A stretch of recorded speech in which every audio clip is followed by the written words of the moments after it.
Luckily for me, a friend of Farid just dropped by the camp. In his float plane. Ah ouais, Cyril, on va retrouver ton petit bateau. Ouais, tu penses? Oh, oui. Bah, tu le connais, toi, ton territoire? Ouais. Je suis désolé, les gars, je me sens vraiment comme un con avec cette histoire. Tu viens d'avoir ton brevet? Non, bah, on n'a pas besoin de brevet encore.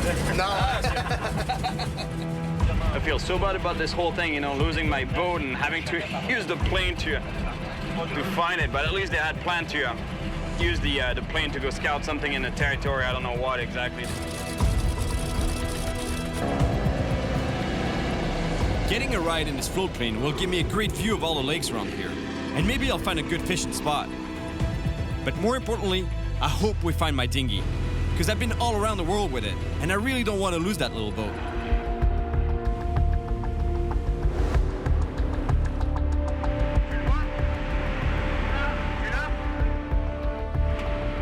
We found my boat, so the pilot circles around to land and pick it up. This flight showed me just how vast the wilderness really is. Huge pike could be hiding anywhere. Bravo les gars, merci beaucoup. Mission accomplie. Ouais, vraiment cool. I found my dinghy. How cool is that? No more fishing today, but first thing tomorrow morning, I'll be back out on the chase. Today's the day. Nicholas, a fireman and local pike specialist, has just arrived. He knows this area like the back of his hand, and he also knows where to find huge pike. Salut. Salut. Comment ça va? Pleine forme, toi? Ouais. C'est toi alors le fameux guide? Effectivement. Le pompier guide? Exactement. Excellent. Pompier guide. Nicholas doesn't mess around. He takes me directly to one of his best spots.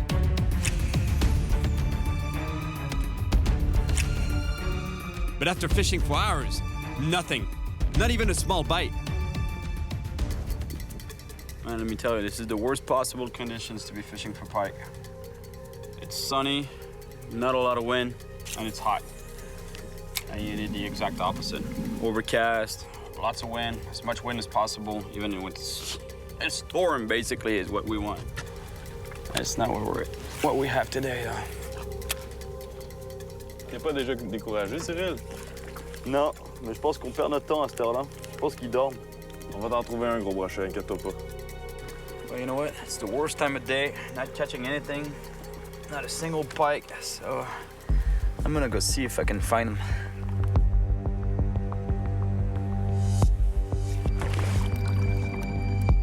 Oh, man.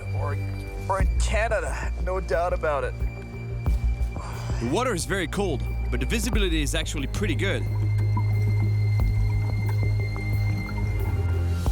Whenever I can, I like to dive in and take a look at the fish I'm trying to catch. This can help me better understand where they're hiding, how they behave, and what kind of prey they hunt. Submerged trees like this one are usually a favorite hiding and ambush spot for big pike.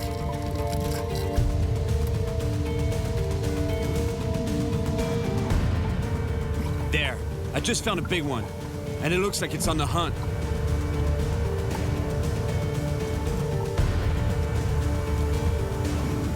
I spot another one.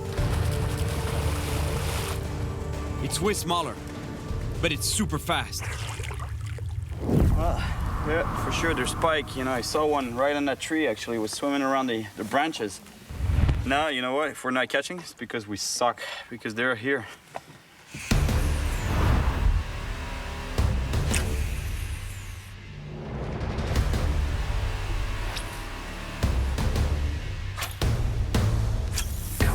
Big 30-pound pike. Bang! That would be so cool, man. Yep. Yes. Good shot. Yep. Nice. Woohoo. Finally, we kept casting and it paid off. You see? If you keep insisting, eventually you catch fish. Although really, you know, let me tell you, it's not the size of the pike I'd like. Woo! Hein? Yeah. La taille moyenne, Exactly. ça ici, hein? Ouais, exactement. I can't believe how much this pike is fighting. He doesn't want to get close to the boat.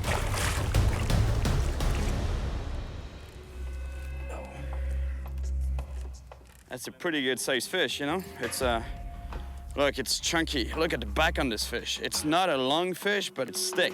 It's well fed, for sure. It's been eating like a pig, this guy. Look at the teeth on this guy. That's a small pike. I mean, it's an okay-sized pike, but imagine on a 25, 30-pound pike, the teeth are twice, if not 2.5 times as big as that. So let me tell you, you don't want to get caught in that mouth. Plus, it's said they have an anticoagulant in the mouth. If that's true, whenever they bite the prey will bleed to death. Mais tu vois, regarde, il y a des blessures sur le poisson. La preuve qu'on a les gros poissons dans le lac. I thought this pike was attacked by a heron or an eagle, but Nicholas is sure it was attacked by a bigger pike. I know that pike are cannibals, but I've never actually seen it happen myself. If this fish was attacked by another pike, it's proof that there are monsters around here. Yes, beau travail, Cyril. On est sur la bonne voie. On est sur la bonne voie. Exactement, ouais. Ah, c'est bon, ça. Imagine the fight that I got from this little fish. I mean, little, it's a good-sized pike. Don't get me wrong, it's a beautiful fish. But imagine a 30-pound pike. That's another 20 pounds that you put on the same fish. So it gives you an idea of the fight. We keep fishing for a monster until dusk, but it seems like the giant fish won't happen today. This morning, we're changing locations. Nicholas is bringing me to Lake Ishwani. This is the exact lake where the record 4-foot pike was caught. All right, now let's change strategy here. We're gonna try to locate the prey of the pike. And the prey of the pike in northern lakes like here, they tend to feed on suckers or whitefish. But in this particular case here in this lake, there's a lot of walleye. And if you can find a walleye, most likely the predators, in this case the pike, will be around. And hopefully the big pike. But first, it's a matter of finding the walleye.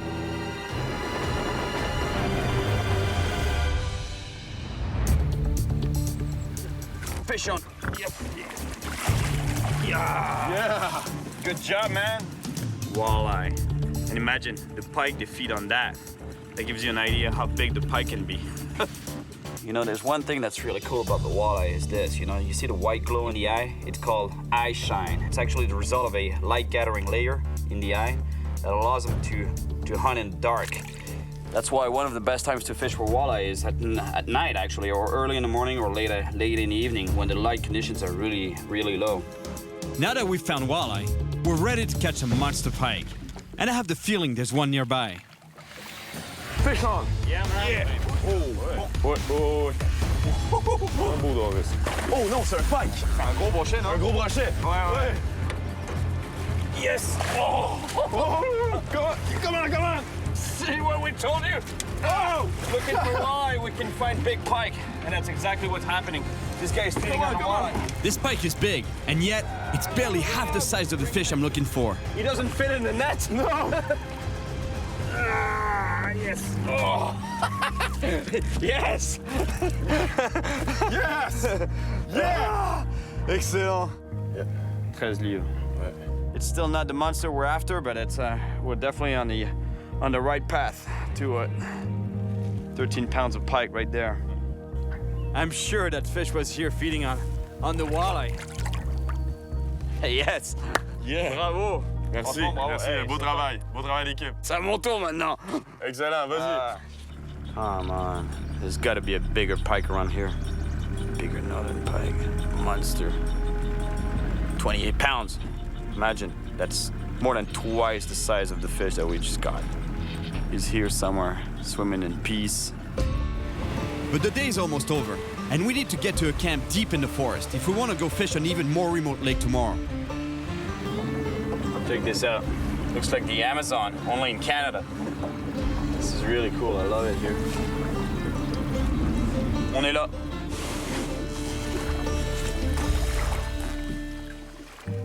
This morning, we wake up in a small camp in the middle of the forest. We spend the night here because we want to fish in a very remote lake that's even deeper in the wild. I'm really hopeful that we'll find a monster pike today. Fish. But first, we make a hearty breakfast of eggs and bacon, since we need all the energy we can get for a big day. That's Nico's style of cooking. Crispy, right? Yeah, that's crispy.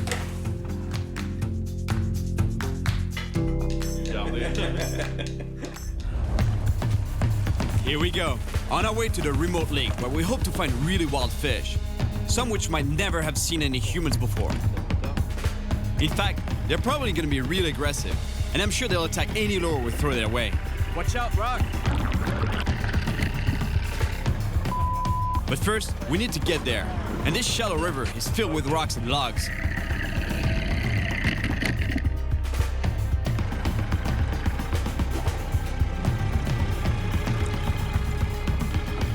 To get to the remote lake, we need to make it through this river. It's not very deep, and that's the problem. If we break the motor here, like I did the other day, we'll never make it to the spot and catch a monster pike. And it would definitely take us forever to get back to the camp.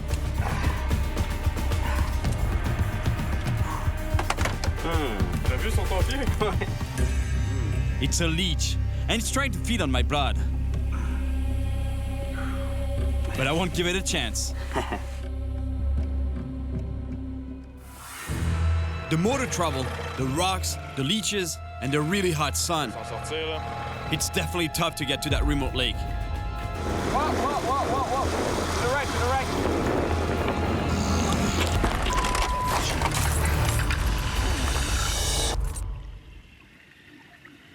Ouch. That was a serious rock right there. When we finally reach the distant lake, the idea is to find some walleye, because they're prey for the big pike around here. So we get our jigs out and start bottom fishing for walleye. And as soon as we find some, we'll switch to pike lures. Fish on. Un poisson? Ouais. It's a nice walleye. We found the walleye, so now it's time to start fishing for pike. J'ai trouvé les brochets maintenant.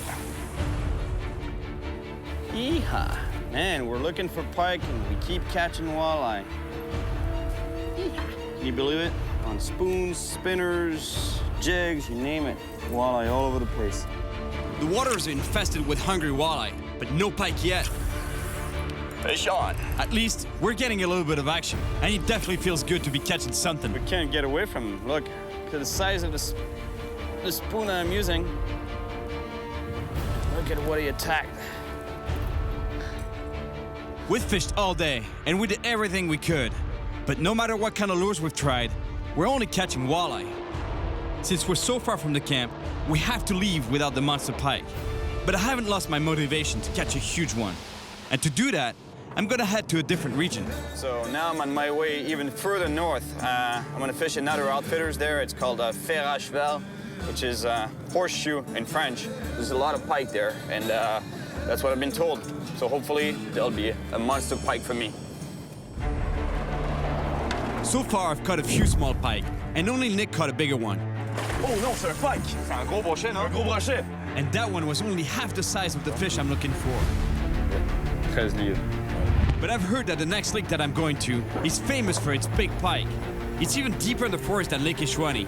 And I hope my luck is gonna turn around soon, because I'm not gonna stop until I find a monster. We don't waste any time, and Francois, the owner of the outfitter, takes me to one of his favorite spots for big pike. Francois tells me that there are a lot of small pike in this lake, but there are also huge ones. And the trick is to get to them before the small pike attack our lures. So I try a few different lures to find out which one works best.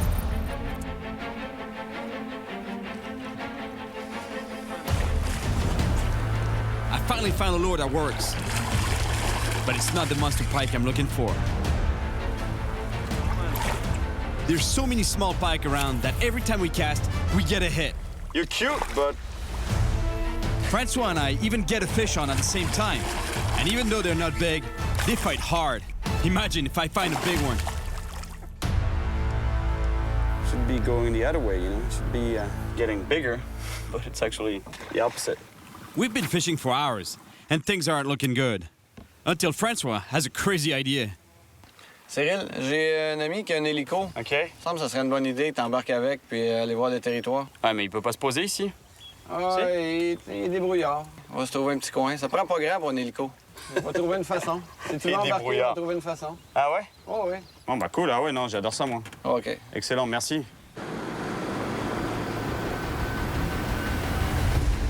A trip in a helicopter might be a good idea, This place is so huge, we'll be able to cover a lot of ground super fast. And from up there, I'm hopefully going to be able to find the best spot for big pike. Francois gives his friend our GPS coordinates, and it doesn't take him long to find us. Il va se poser où? Ouais, mais prépare. Mais va au bord, il va se poser là-bas, non? Ça va rien ici. Non, tu rigoles. Sérieux? Dans la chaloupe. Francois actually wants me to get in a helicopter from the boat. The co-pilot has a hard time getting out, and now it's my turn to get in. This is a bit crazy.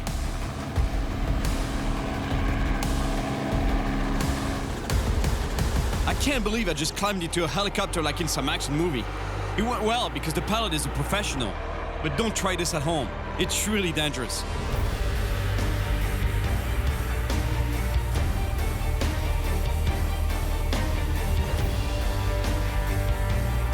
This is it.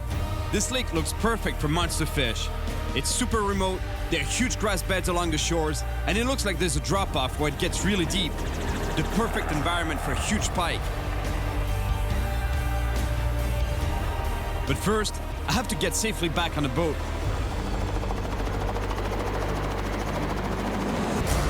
I'm not exactly graceful, but I made it.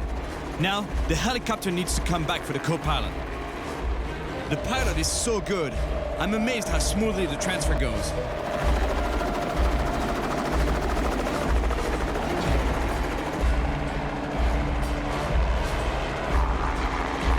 Yes! A James Bond arrival! Let's go fishing! Oh, c'est proche de nous faire rire. Je pensais que ça y était. J'ai failli finir à l'eau. Oh, ouais, c'est bon. We don't waste any time, and we head straight for the lake I just found. I hope this plan works, because it's my last day in this region. On veut plus gros, on va trouver. On veut toujours plus gros, hein? Ah, on va trouver. We finally arrive on the lake I spotted from the helicopter. And hopefully, we'll find a huge pike I'm looking for.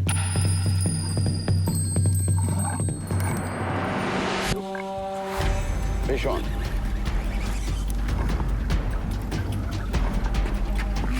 Better fish, finally. Yes. Fish.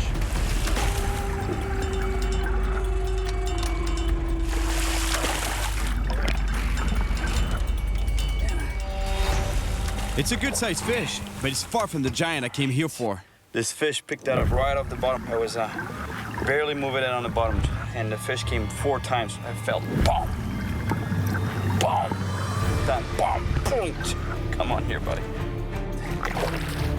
We've tried it all the techniques and all the lures, and I'm running out of ideas. It's not hard to get an average-sized pike, but a monster one, that's another story. This is my last night here, and I think I'm gonna have to find a plan B if I want to catch a monster fish on this trip. Well, I didn't catch the big pike, but, you know, look what I got as a trade-off. It's beautiful. Got a lot of fish, you know, not the monster one, but that's pretty cool. It's beautiful here.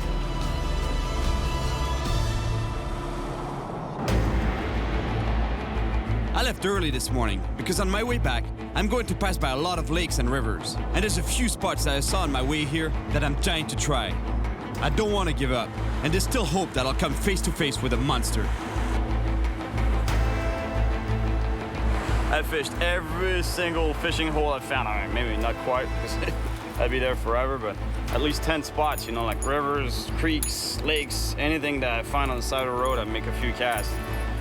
Because I still believe in catching a monster fish, man. I can't go back home without catching a big fish. I have a friend of mine, Mike Phillips. This guy specializes in muskellunge fishing, and this fish, man, they're huge. They're the cousin of the pike, same family, but they get much bigger. 70 pounds for the biggest, close to 5 feet long. You know, that's for the world record size. But let me tell you, if I got even half that, I would be really happy right now. I'm starting to have a good feeling about this. I arrived at Mike's place, and his boat is ready to go. Man, you look good. Fine. Oh, thanks a lot. You've been working out or catching a lot of muskie, right? I'm trying to stay young. There's some monsters out there? Oh, yes, definitely. Real big ones. Come check this out. Oh. There she is, man. God, that's unbelievable. Yeah, that's what they look like, man. Check this out. That's exactly what I was talking about. The muscalange. A big pike would get big, but this is something else. This is a step above for sure. That's what makes it the ultimate freshwater predator fish in Canada. And actually, it's one of the fiercest predator fish in North America for sure, and in the world. You know, in a way, it's on the list of the ultimate predator fish of the world. Definitely. This thing is so big. Look at the mouth on it. Look at the teeth. Anything that gets in there, there's no escaping. You're done. You're cooked. I could even fit my head in there. Let's go get him, man. Let's get him. All right.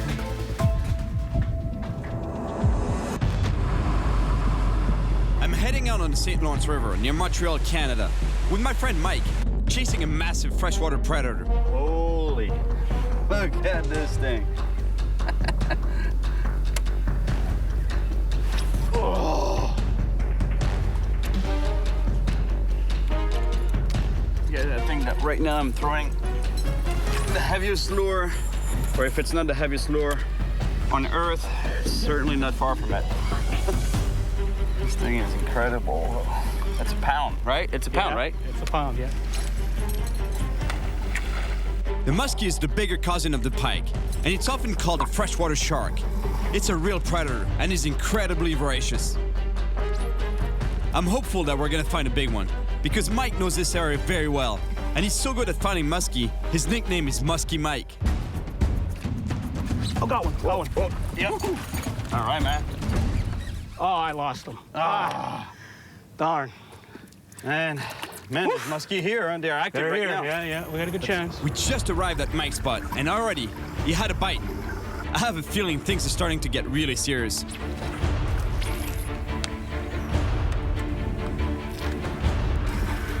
Oh, something there. Oh, geez. See him? He went that way. So they're here, huh? Yeah. Mike got chased by a muskie. He was coming fast for it. We were pretty sure he was going to take his bait, then turn around. Just lost his interest, I guess. That's why the last moment, you know, we gave it a last sweep, you know, with the lure, because the fish might be just underneath the boat and might hit the bait at the very last moment. You might not see it, and bang.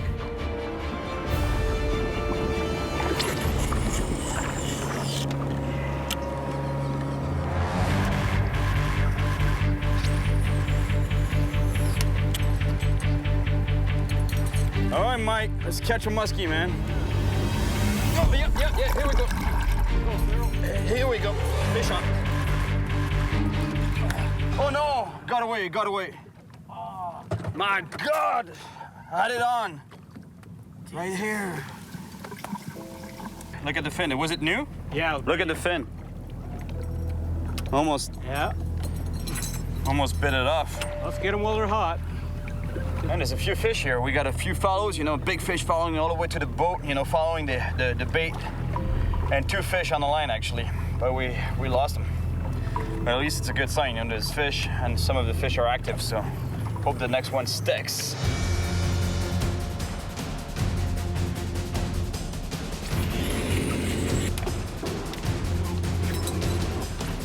It often takes a lot of cast to catch this freshwater shark. It's definitely not an easy fish. We need to keep casting our 1-pound lures non-stop. It's super hard on our arms, shoulders, and backs. We're getting close to 1,000 casts, right? I think I'm 997 now. I'm 998 right there. After all, that's why it's called the fish of 1,000 casts, you know? 10,000 casts. The 10,000 casts. 10,000 casts. No, the 1,000 casts. Is it not? I thought it was 10. No, I think it's only 1,000. So you're trying to give me a hope there, right? Some days it's 10. Yeah. I'm telling you, my shoulder is killing me right now, and my neck, it's just sore. It cracks all over. You gotta keep at it, you know, it's all about perseverance. If you give up after 20 casts, you're not gonna catch anything. Those fish are monster fish, you know, they're fish of a lifetime. Right, Mike? Yes, sir. Eventually we'll nail one, right? Yes, sir. One will make a mistake. Absolutely. There we go. Got one. Yeah. Oh, yeah, nice. Yeah, I see it. Oh, yeah. Yeah, I think so. Mike's got a nice muskie on the line. Nice fish, right there. I really don't want us to lose it, so I quickly grab the net. In the net. Muskie, yeah, man. We call him. Finally, we got the skunk out of the boat. Yeah. Check this out. For a muskie, that's a juvenile. For a pike, that would be a pretty good size. That wouldn't be a monster, but it would be a pretty good size. It's close to 40 inches long. Look at the fangs on that thing. And that's just a small guy, so imagine on a big muskie. On a 50-inch plus muskie. I almost got nailed right there. You ready to go back? Yeah, I think so, huh? It's the first time on the whole trip that I'm feeling really close to my goal of catching a monster. If I keep believing and casting, I know I'm gonna get a bite. All right, buddy. Another one, man. Good job, man. Thanks. It's All your right. turn next time. Let's catch a monster now. Hook up. Let's hook up. Let me tell you, this fish, they've seen a lot of these lures swim on top of their head. They're smart, that's the reason why they got so big. They've seen all kinds of shapes, patterns, colors. We're talking fish over 4 feet, close to 5 feet long, and weighing up to 70 pounds for the biggest. You know what they say, right? Big bait, big fish. So I'm gonna keep plugging away with that guy here, that big bulldog. Luckily for me, Mike really knows the area, and we're definitely in one of the best spots around here. There's some monster fish beneath us, and now, we just hope they're gonna bite.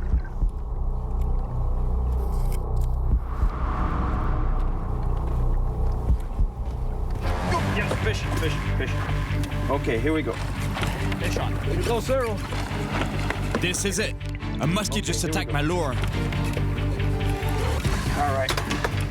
I'm gonna go easy on him. This time, I'm not losing it. I need to land it, but it's not gonna be easy. It's fighting hard, and it's definitely the biggest fish I've had on my line this trip. Oh no, it's a good fish. It's a good fish. Oh yeah, he's a good baby. Oh yeah. Oh, that's a fatty. That's a fatty. That's a fatty. The fight isn't over. The fish is hitting hard with big head shakes. Oh yeah. That's usually how they get off the hook. Okay, slip him in there, man. All right. Oh yes, yes, yes.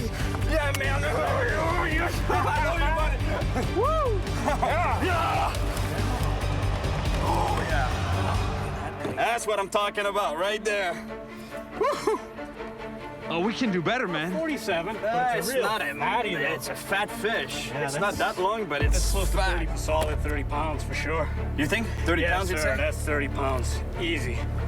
Look at the teeth on that. Thank you, man. Almost as long as me.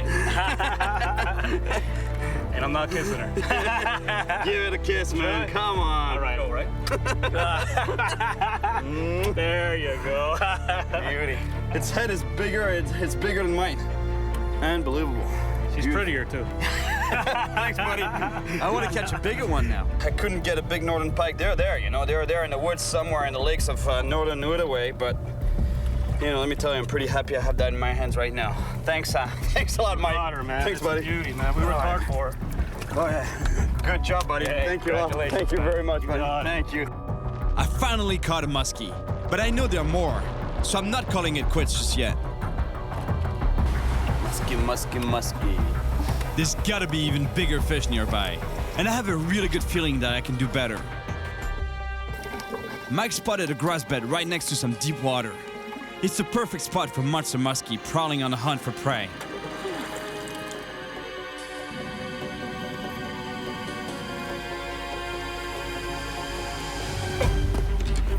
Fish up. Here we go. Yahoo! Oh yeah. It's a good fish. This muskie is even bigger than the last one. I can't lose it. It's the fish I've been looking for. Suddenly, the fish swims down deep, and I fight to keep it from getting into the grass bed where I might lose it. Oh yeah, the hook's on the mouth. Get on the side here and I'll scoop on the bed first. All right, yeah.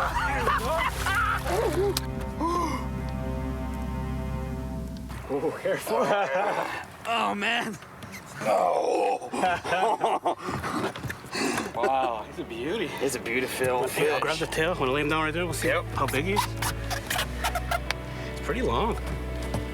48 and a half. 48 and a half, Yes, huh? sir, look at that. That's 50 inches almost. That's pretty close. 4 feet, guys. Yes, sir. That's what I'm talking about right there. That's not bad right there, man.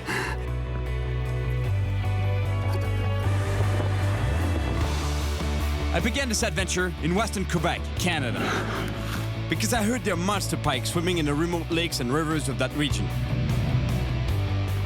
And although I didn't catch a huge one, I know I'll be back there one day to finish what I started. What a trip! Yes! I gotta say, it was sometimes frustrating, but I had a lot of fun.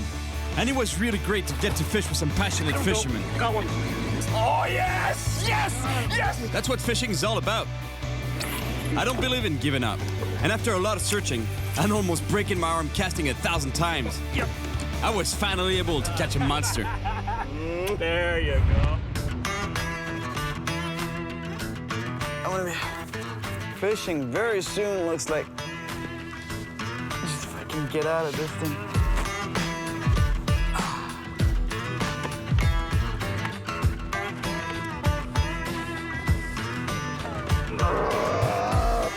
And I'm not kissing her. Give it a kiss, man. Come on. All right, show, right? There you go. Beauty. You guys saw that? Big gator here.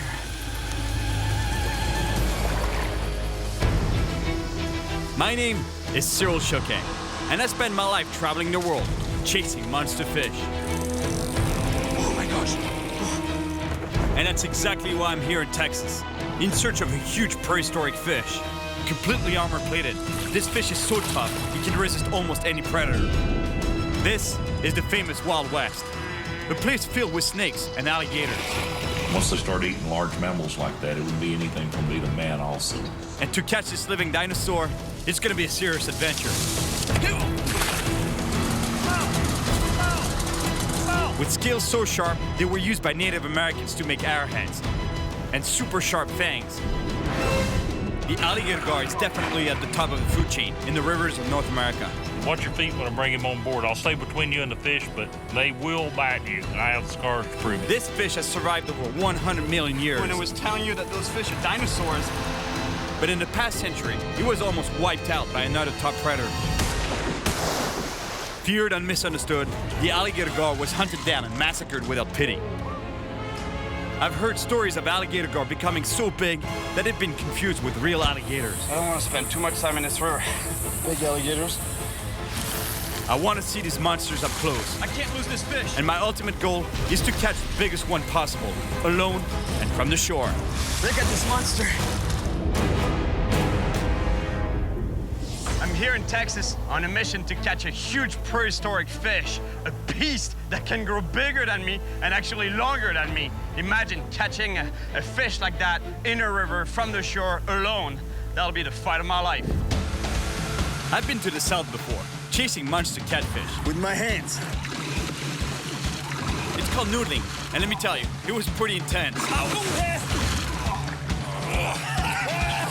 So intense that my hands got mangled really bad.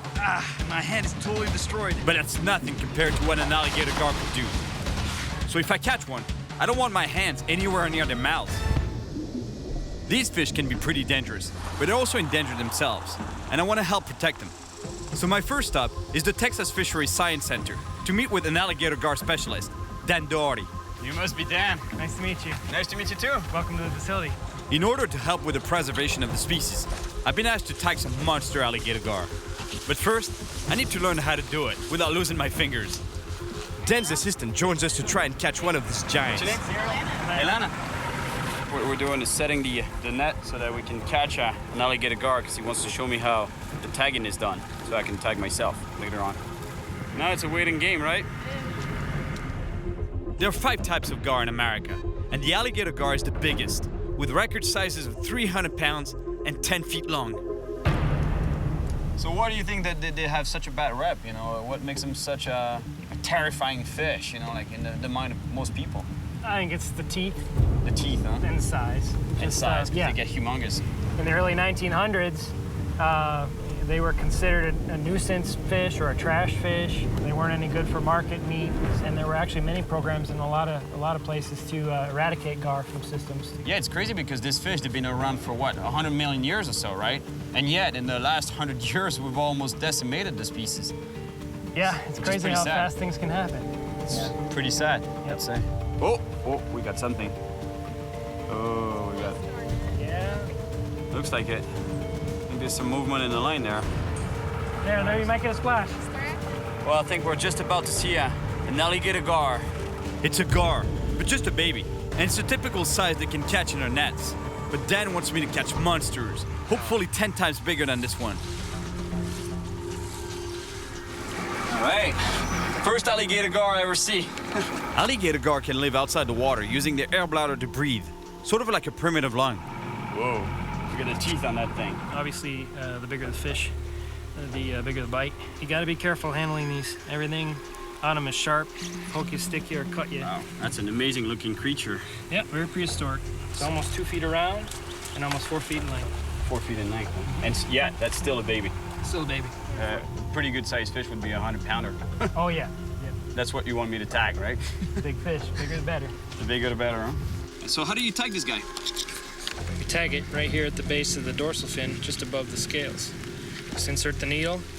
Push in. Pull the button, pull the needle out, and the fish is tagged. Shall we put him back in the water? Yeah, let's let him go. There are 2 reasons for tagging this fish. To help keep track of their growth rates, and to find out where alligator gar travel throughout their lives. Oh, you're a pretty slimy fish.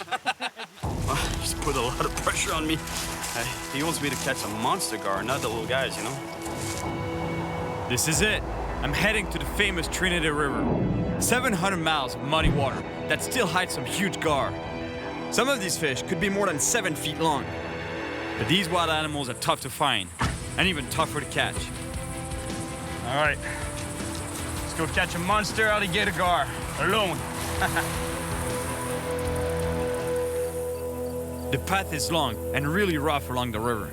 And I have to keep in mind that while I'm looking for alligator gar, there's something else in the muddy water, watching my every move. Hey, buddy. I brought 3 rods with me in order to maximize my chances of catching a huge gar. But I only have 1 pair of hands, so I have to improvise some real fancy rod holders. A good old carp head. Still have the brains in it, the eyes for maximum juices and odors.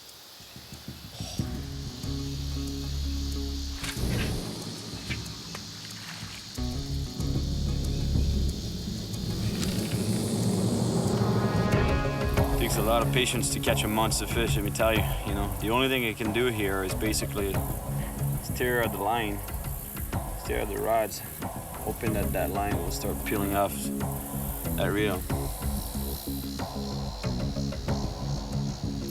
I've been waiting for at least an hour and a half, when finally,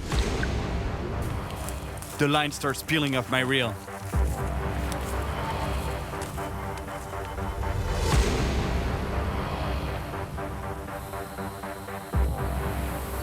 I'm getting a good hit here.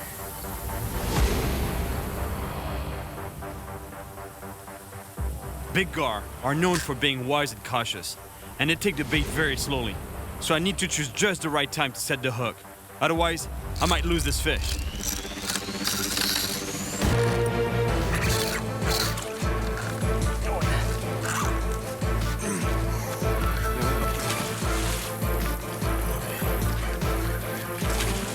Here we go.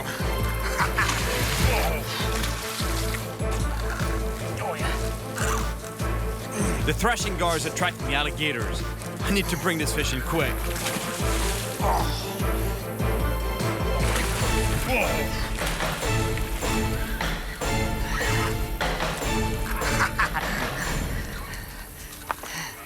To get a gar. Now, the dangerous part. Although it's not the monster I want, I still have to tag and measure this gar. At any moment, this fish can spin around and bite me, so I put my gloves on to protect my hands from its sharp scales and fangs. It's not a monster fish, but pretty decent sized fish. Oh, man, I'm stuck. To tag this fish, I have to bring it onto the shore, and I'm afraid we're both gonna get muddy here. Plus, my feet are really stuck, so I'd better watch out for gators. Nice. It's not a monster alligator gar, but it's a good-sized fish. Gar can breathe outside of the water, but I still want to put it back quickly to keep it healthy. And I need to hurry to tag and measure it. I really don't like the gators getting too close. Now I gotta get a measurement of this fish, a length and a girth. If I can reach the measuring tape. I'm trying to get a measurement of an alligator gar, and before an actual gator gets too close. It's not like there's no alligators in this river too, you know. I don't want to sit here too long.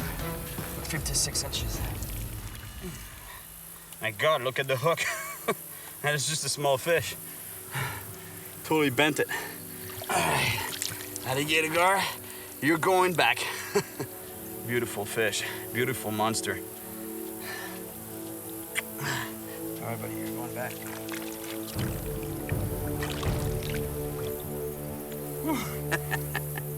That was something. What a catch. That's my shoe right there. I don't know if you can see it, but it's a shoe.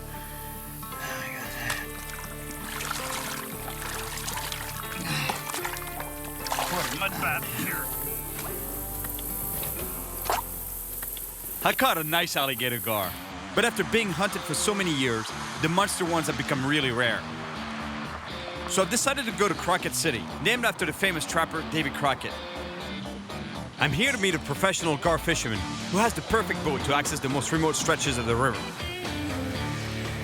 There, I really hope to find the real monsters I'm looking for. Steve? Hey. How you doing? Great. I'm Cyril. I'm Steve Barkley. Nice to meet you. Nice to meet you, sir. Hey, that's your boat? Yes, sir, that's my boat. My God, that's a beast, man.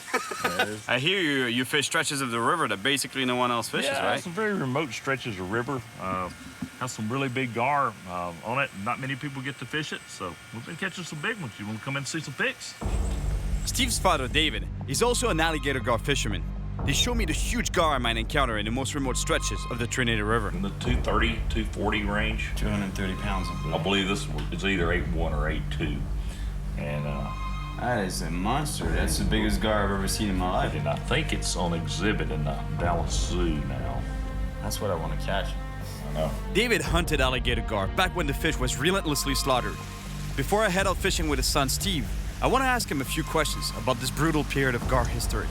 So, David, I heard you used to hunt for alligator gar? Actually, we did more to eradicate them than we did to hunt them.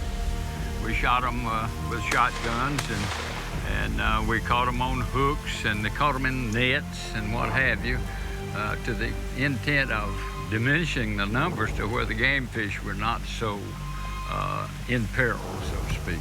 So now you like them? Yes, we like them now because they are considered valuable. David explains that although the alligator gar is still sometimes frightening to the locals, it's now respected as an apex predator that balances the ecosystem it lives in. Here we go. Steve's taking me to a spot so difficult to access that the only way to get there is by airboat.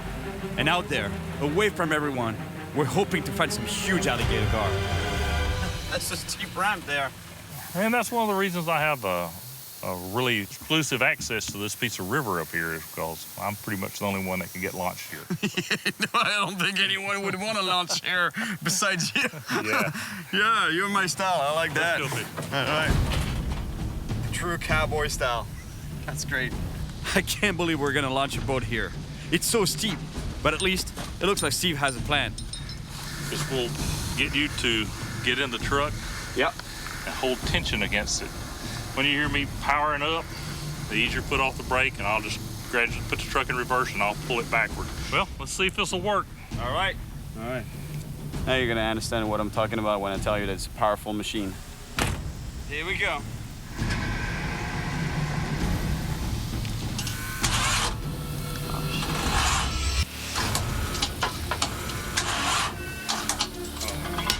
There's something wrong with the engine. Not sure what the heck's going on here, but I gotta find out. That's exactly why I don't have a boat. I use other people's boats.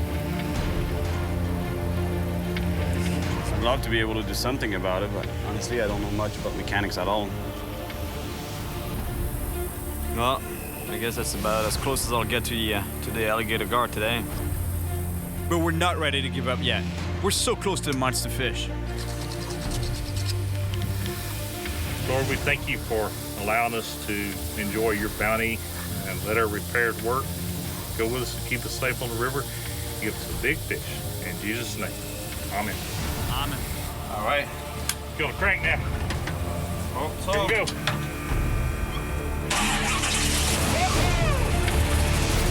Thank you, God.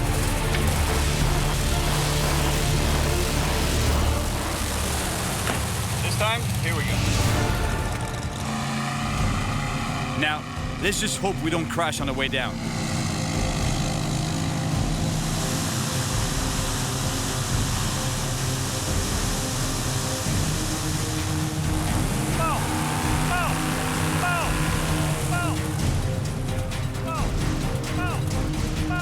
We're almost there. All right, Steve, we're in. Well, we made it. I had to put my shades on because this thing, was blowing so much dirt, twigs, branches, everything, like I couldn't even open my eyes. I couldn't see where I was going. The best spot for huge alligator gar is far down this rugged river.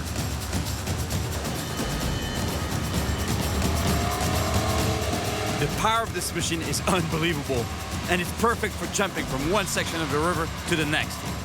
Now, I can clearly understand why we need an airboat to get to these remote spots.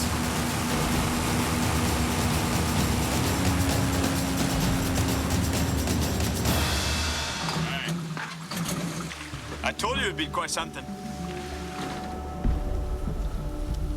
This is a pretty good gar hole we're in right here. As a matter of fact, gar are already rolling out there like crazy. Hopefully we'll get a good hook up here and catch a big fish. Caught fish over 200 out of this hole before. 200 pounds? Yes, sir. Yes, sir. Yes, sir.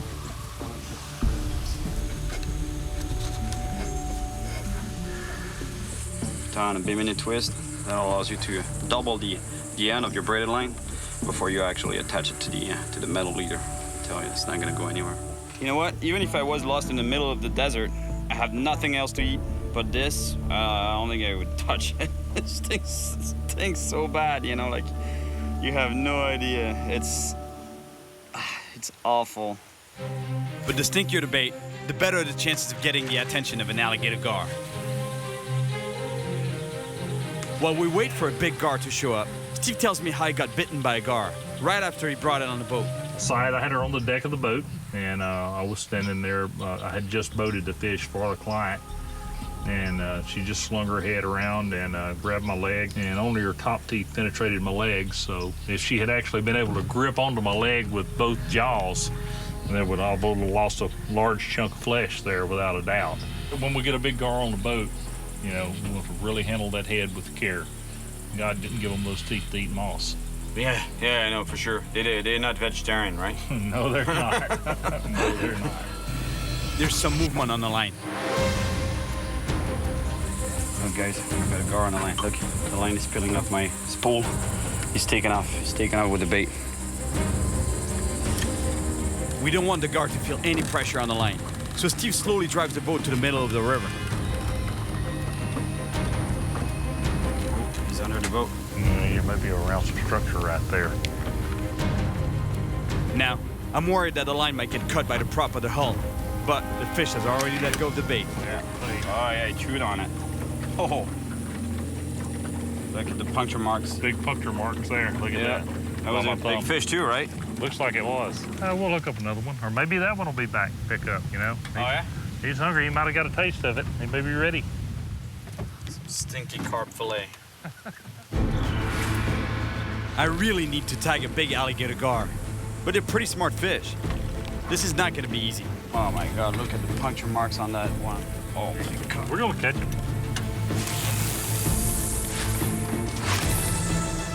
Yeah, he chewed on it pretty good, Had it for a long time. He just left us the skin. Ah, he got all the good stuff. Just left you the skin. These fish are pretty smart, man. That one beat us at our game, I think. All of a sudden, I feel another gar on the line. It's actually the first time I feel some tension on that line. There's a fish on that line. I'm about to set that hook. He's getting brave. He stole a bait last time.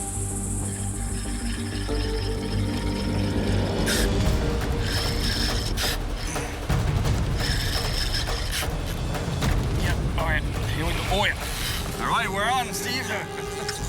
Oh yeah, it's a good fish. Friends, we got a good gar on the line here. Yep, he's right here. Oh, yeah, that's a good gar. Oh! It's a monster. Oh. How big is this fish, you think? 125. 125 pounds, huh? Yeah. Yep. Oh, yeah. That's a big fish. Oh, look at that. Big fish right here. He's just about to put a snare around the fish's head to be able to bring it on board. It's like a lasso, you know, basically, that we're gonna use to bring this fish on board. All right. This big fish isn't a monster one yet, but Steve knows how dangerous it can be. Watch your feet when I bring him on board. I'll stay between you and the fish, but they will bite you, and I have the scars to prove it. That's a monster. Look at that. All right. We did it, man. Congratulations. Good job, buddy. Suddenly, the gar spins around, and I remember what Steve told me about being bitten by a gar on his boat. See what she did? Yeah. She turned around to you. She didn't turn away from you. She turned around to where she could get a bite at you. My God, the alligator gar, what a beautiful animal. Now I understand why some people would confuse him with the reptile, the alligator, because the size and plus the head looks very much like an alligator's. This fish is a dinosaur, really. That's what it is. It's been around for more than 100 million years. And that's most likely because of, you know, its ability to actually breathe air in this body, you know, this armor-plated body. And the fangs, look at the size of the fangs on that fish. Now, I need to measure and tag this gar before releasing it. 5'7".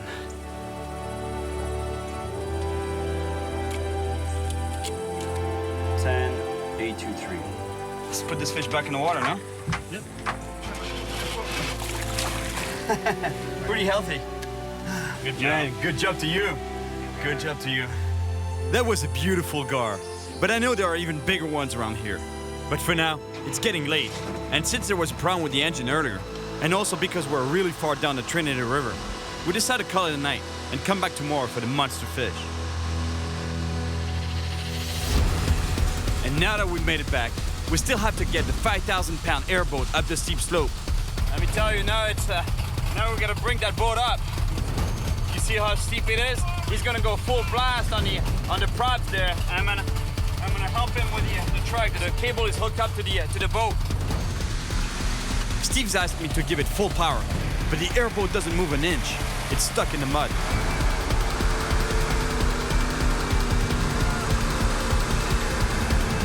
And just when I'm starting to gain some ground, I hear an explosion. That's no good.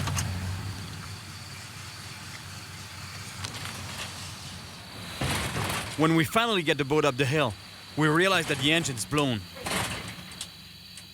There's oil all over the bottom, and the airboat is definitely out of commission for a while.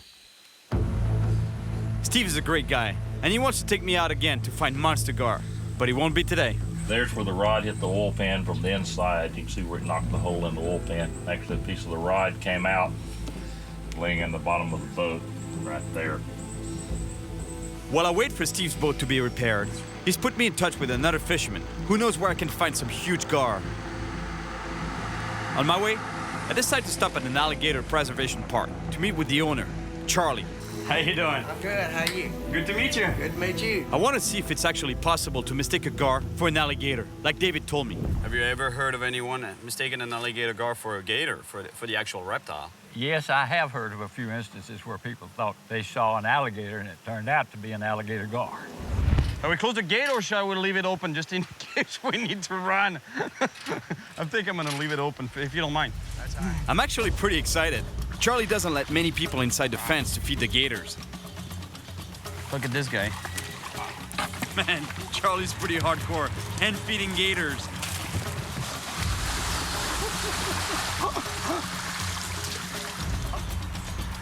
Imagine some people actually mistake the alligator gar for the actual alligator.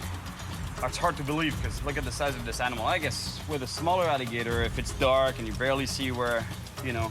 Yeah, in the dark it'd make a lot of difference. In the dark it'd make a lot of difference. Yeah. And if you have a quick peek at it. Especially, I mean, alligator gar, you know, 8 or 10 feet long. Yeah. Now, it's my turn to feed this big gator. top. Yeah, man, first time I do that in my life. A 1,300-pound alligator. Let me tell you, if there are alligator gar big enough to be confused for an actual alligator, I definitely want to see one of those. But after decades of hunting, there's only a few big ones left. I would love to see a real monster up close and do my part to help conserve them, but finding one is not going to be easy. This time, I'm going to another section of the Trinity River with Dawson, the fisherman that Steve told me about. And just like Steve, Dawson knows that to catch huge gar, we need to go to places that are almost unreachable. This is it, huh? Yeah, this is it. Should be pretty interesting. We're gonna have to bring a boat down this slope here. Check this out. It's pretty sketchy. The first slope, and we got a little bit of a plateau here.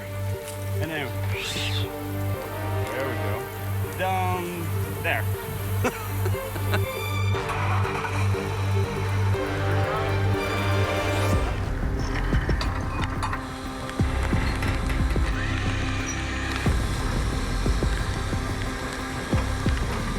Once again, access to the river is steep and rugged. And we gotta move slowly so we don't tip the trailer.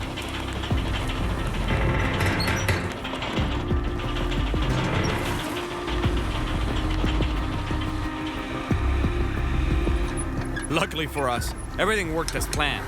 Went pretty smoothly, considering the slope.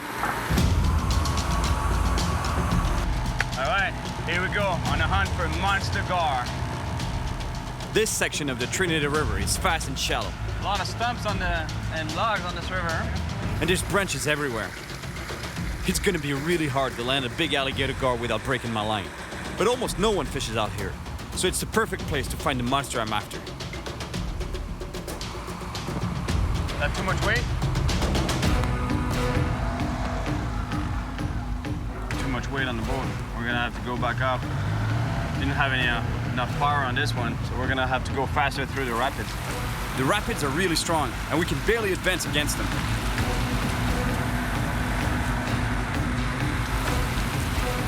We get pushed back again, so we have to take another run, with more speed this time. We made it through, and we're finally at Dawson's favorite gar spot. Let me tell you, it's pretty remote here. There's gotta be some big gar around. Well, I think his rod holders are a little bit more advanced, technologically speaking, than mine, you know, like just the stick as a V-shaped stick, you know? That's what I use.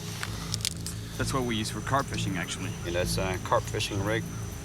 Just lay the rod there and you have the line going through it, and as soon as there's a bite, you know, the fish starts pulling on the line.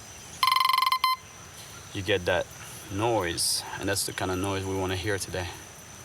If that fish is not big enough to swallow that head, it's not the fish we want. Bang. It's like throwing a rock in the river. Absolutely.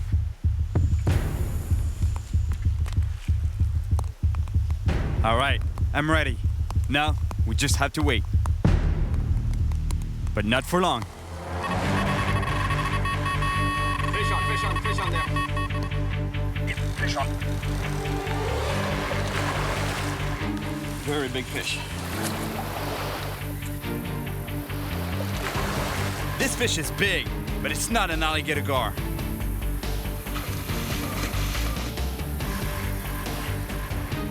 Oh, big catfish, big flathead. Look at that. Cyril, no joke, that's the biggest flathead I've seen around. Really? That is a monster flathead. It's not the monster gar I'm looking for, but it's a big flathead catfish. Oh, yeah, noodle. That is a monster flathead. And that's the kind of fish you want to noodle, man. Yeah. Have you ever tried noodling? I haven't tried noodling. Man, when they're fresh and you put your hand in the hole where they are, bang! I don't really know about all that. I like to keep all my fingers. Look at the scars on that fish still. It looks like it might have gotten bitten by a gar. If there's a gar in this river that will attack a fish this size, thinking it's bait, you know, I don't want to be even near that river. All of a sudden, we hear the bite indicator go crazy. So as soon as you have a bite, the idea is to get tight before you set the hook. Get tight, make sure you're in contact with the fish. Fish on pretty good one there. Yeah, that's a good fish. Yeah, huh? Feels like it. It's actually locked in. Look at the size of this thing. Oh my gosh. Whoa. I have a huge alligator gar on the line. Just the monster I'm looking for. It's fighting hard, and the problem is, I can feel my line rubbing against some rocks. That means it's getting damaged. This fish is powerful, and it's trying to get away in the rapids.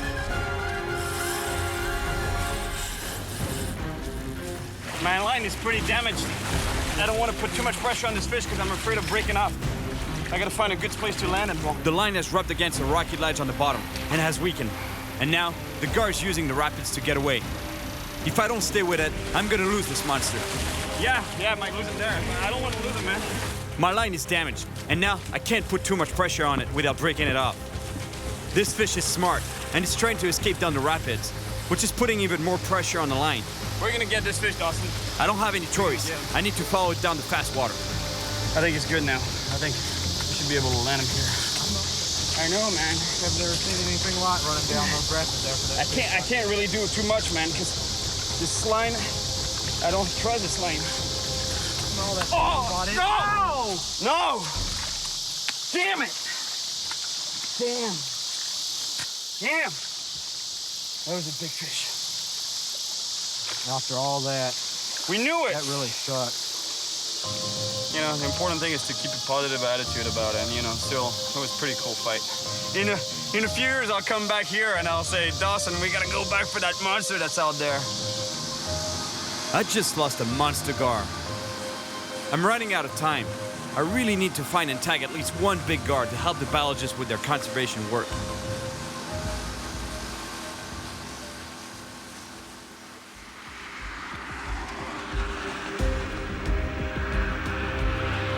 Working my way up the Trinity River, and on the way, I'll stop at the Texas Fisheries Center.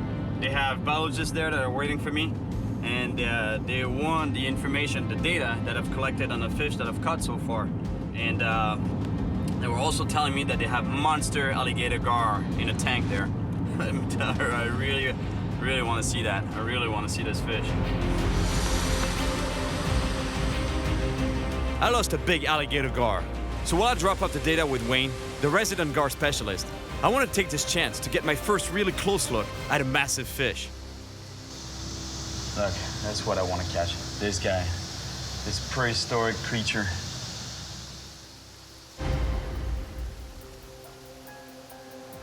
Now, there's some pretty big gar in here. You sure you want to do this?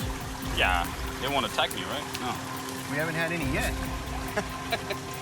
Before I get too close, Wayne feeds the gar, just to show me how fast and aggressive they can be.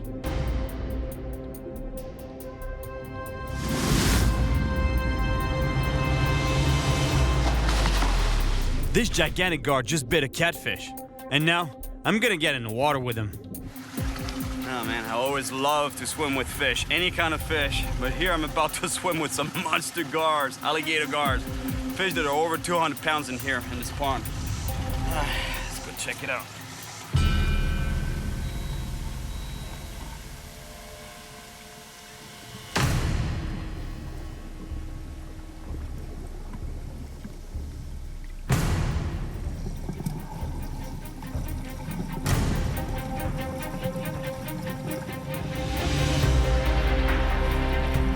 These fish are big enough to really hurt me if they wanted to, but in fact, they're not aggressive at all.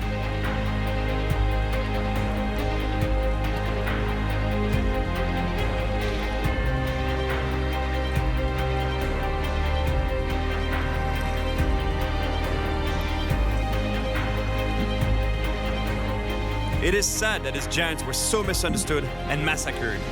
They're really incredible animals.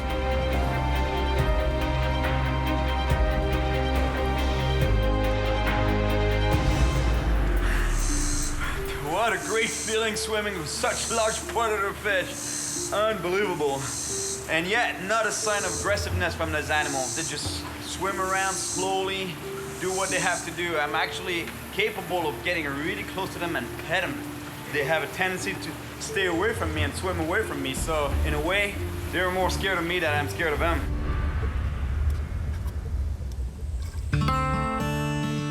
This is my last day in Texas, but Steve's airboat is still out of order. Looks like we're not going anywhere. The engine's broke entirely. The entire thing is broken. That's why there's oil all over the place. It looks like if I want to catch a big alligator gar, I'm gonna have to go by myself. And from what Steve's telling me, catching a really big one, alone and from the shore, is gonna be really tough. Steve shows me a path through the woods to a very remote spot on a small lake connected to the Trinity River. It's a long walk in, though. It's a long walk, huh? Through the woods. A long walk through the woods. Are you up for that? Yeah, I can do. Especially if there's big gar at the end of it, I'll do the trek. Yeah, watch for alligators. Alligators? There's alligators in the oxbow and the river, probably more so in the oxbow. So you need to be very cautious along the river banks. While it's maybe unlikely that you would encounter an alligator like this, they do exist there, and they catch livestock along the river. I'm on my way to catch and tag a huge alligator gar in the heart of Texas.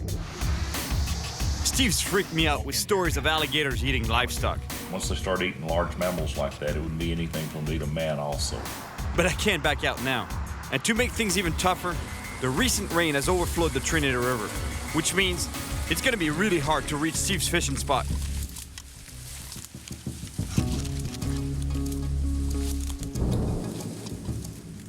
But the first obstacle I come to is a cliff.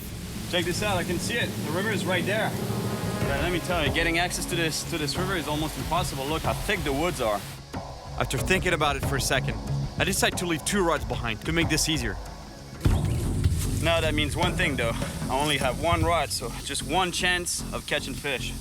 I'll get the rods on my way back. Ah!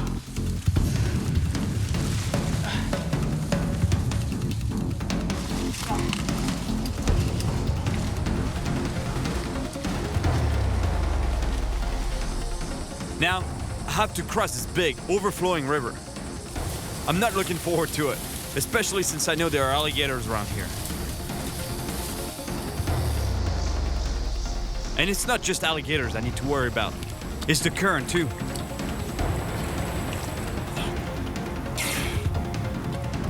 I can barely touch bottom, but eventually I make it across. But I still have to keep an eye out for alligators.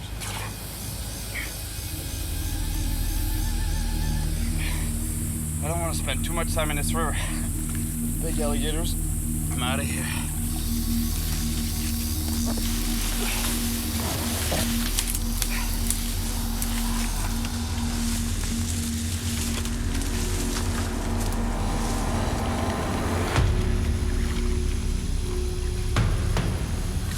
Yes, huh? Big gator here. Steve was right. I gotta be really careful around these oxbows. They're home to more than just monster alligator gars. I just found a small lake, and I think it's the one that Steve told me about. A big gar just rolled in front of me. This has got to be Steve's spot.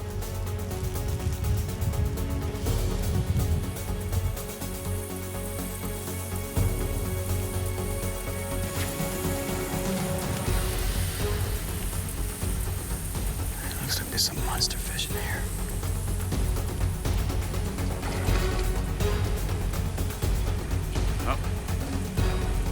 Here we go. Here we go. Come on, fish. Take this. Yes.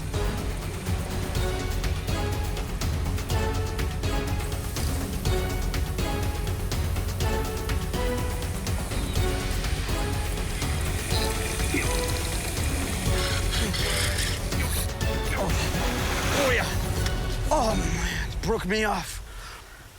That was a giant. There's some monster gar in this lake, but catching them is gonna be a challenge. There's branches everywhere. I'm gonna have to be really careful if I don't want to break off again. You see, my line here is 90-pound braided line, and what I did is just tied a bimini knot, which allows me to double my line at the end of my main line. So that way, if this fish starts rubbing against some structure, some logs or stumps on the bottom, then I have 2 lines in case one breaks.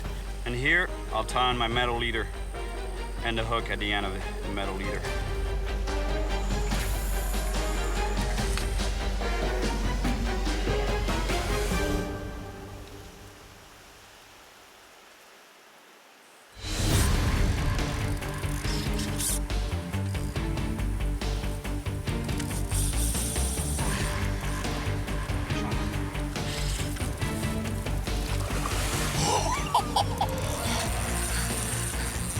I can tell I have a massive gar on the line, but now I have to avoid breaking it off on the snags along the bottom. Keep it away from the snags.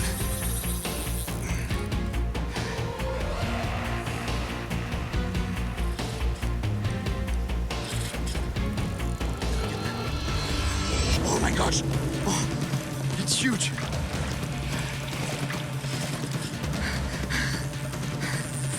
This gar is even bigger than I thought. I have no idea how I'm gonna tag this monster by myself. Oh my gosh, look at this thing. Look at this monster. At this point, I'm really not sure how to bring this big fish onto the bank to tag it without getting injured. But I gotta try. When I was telling you that those fish are dinosaurs, I'm not kidding. Look at the size of that thing. It's gotta be 200 pounds. My best shot is with the technique Steve showed me, using a lasso around its head. But the gar escapes into the weeds. Again. I'm not sure what a gigantic fish is, and I could get bitten if I go too deep. I don't like this at all. The fish went underneath the weeds here. I've already had a big gar leap out of the water at me. And if this one does that, I'll never see it coming. Plus, I know that there are huge alligators around here. And finally, I find it. Now, I gotta quickly get the lasso around it before I lose it again.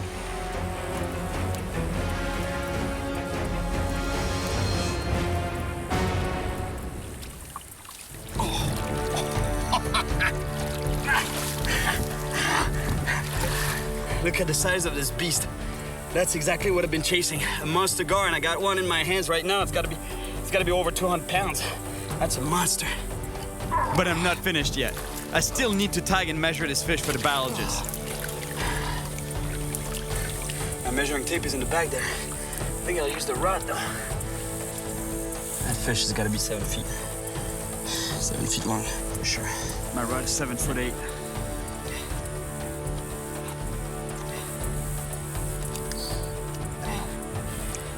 Yes. Baby, you loose.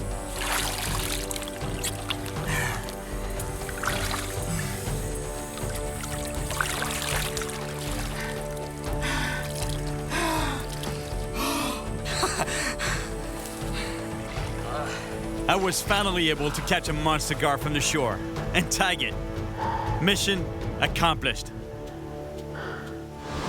I came to Texas to find a living dinosaur, an amazing animal that doesn't deserve its bad reputation. Look at this beautiful animal. Almost completely wiped out, I found that instead of fear, this beautiful creature should inspire respect and admiration, and needs to be protected. The Trinity River was full of obstacles.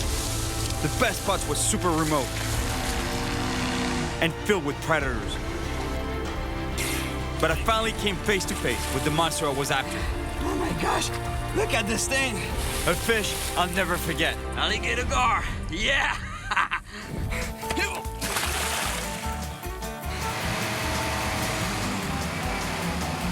Are we close the gate or shall we leave it open just in case we need to run? I'm not sure I want to shake your hand now. Although I will because you're the gar master. I guess they really do make everything bigger in Texas.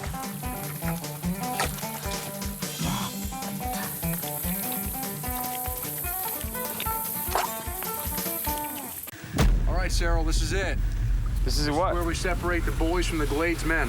What do you mean? Well, this is where you and I get off the boat into the gator's habitat.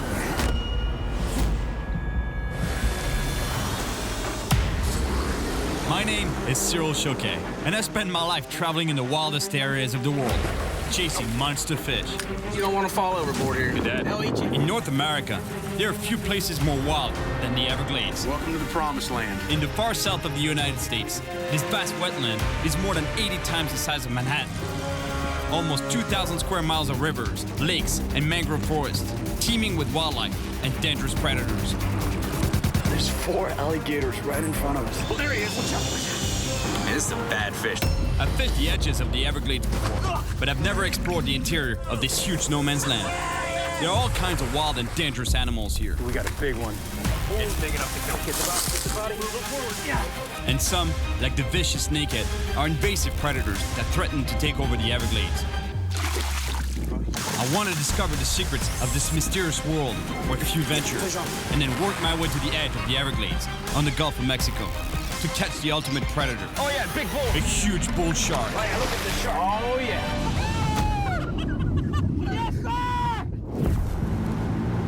I'm starting my trip on Florida's east coast, at the edge of the Everglades, or the Glades, as they say here. Then, I'll travel to the heart of this immense wilderness, and finally, to the west coast, and the frontier of the Gulf of Mexico, where the water is teeming with sharks. All right, I'm on my way to the Everglades to see what kind of monster fish I can catch over there. But let me tell you, this place is wild. It's pretty dangerous. You just don't want to just venture into the Everglades on your own, not knowing where you're going. That's why I'm meeting with some guys that really know the Everglades like the back of their hands. We call them the Gladesmen.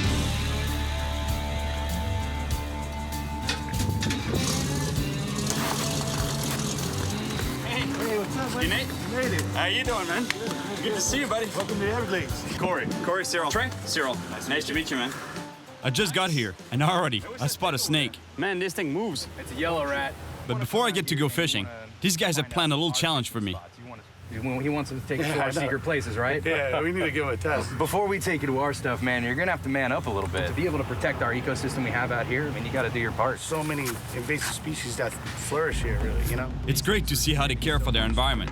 Before showing me their fishing spots, they want me to catch 2 invasive species that are threatening the Glades. And they're ecosystem destroyers. One is a fish with a really bad reputation, the snakehead. They wipe out everything in the ecosystem that they are until it eventually becomes the point that the only reason they even survive is by eating each other. I mean, this is a bad fish. They'll even eat baby alligators. Yeah, they all swallow them up. Mm-hmm. My gosh, yeah. But the first invader on their list is not a fish. We should go get him catch a python. Lazy stuff. Really? Yeah. They're really hurting the fur-bearing population of animals down here in South Florida. So that's really what you guys want me to do, right? If you want to go to secret spots, this is the Why not? you gotta You know, jump like in. that's all right. Looks like these guys are gonna make me work for it. The python, why not? So I don't know if that car of yours is gonna make it. We were gonna have to jump on the airboat or the Yeah, I was swamp looking buggy. at this thing, man. What is that thing? That's a swamp buggy. Can you drive this thing on the road? The tires like that, what's gonna stop you? Yeah, what? The cops maybe. Drive right over. Man, you got some horsepower on this thing, huh? It's about 410 horse. Here we go. We head out to catch a python with James and his daughter. Let me tell you, the Everglades is really one of the wildest places in the world. Besides the Gladesmen, not that many people venture out here.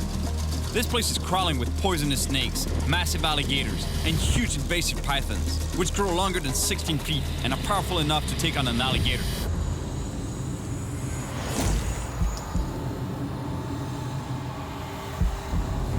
Man, this is a great way to discover the Everglades. Look how vast it is, how beautiful it is. I think we're coming up to that spot where me and Corey saw those pythons here a couple weeks ago.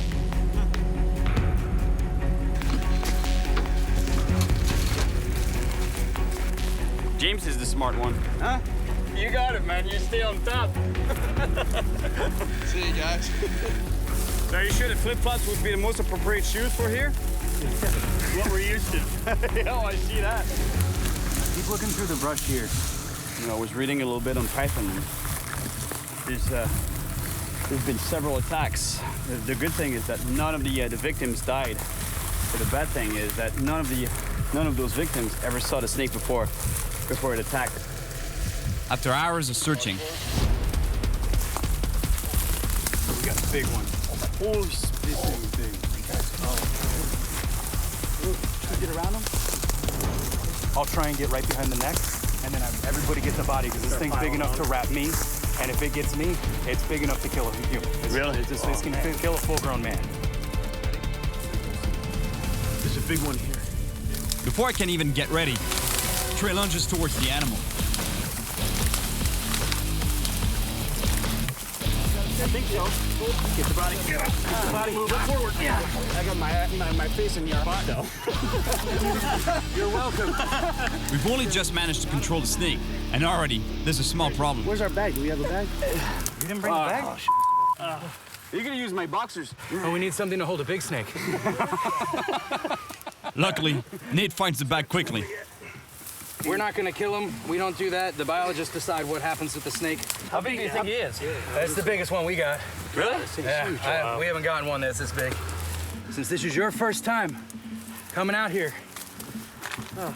you get to bring it back. I get to walk it back. It's a pretty good walk. That's pretty heavy. We bring the python to the wildlife department.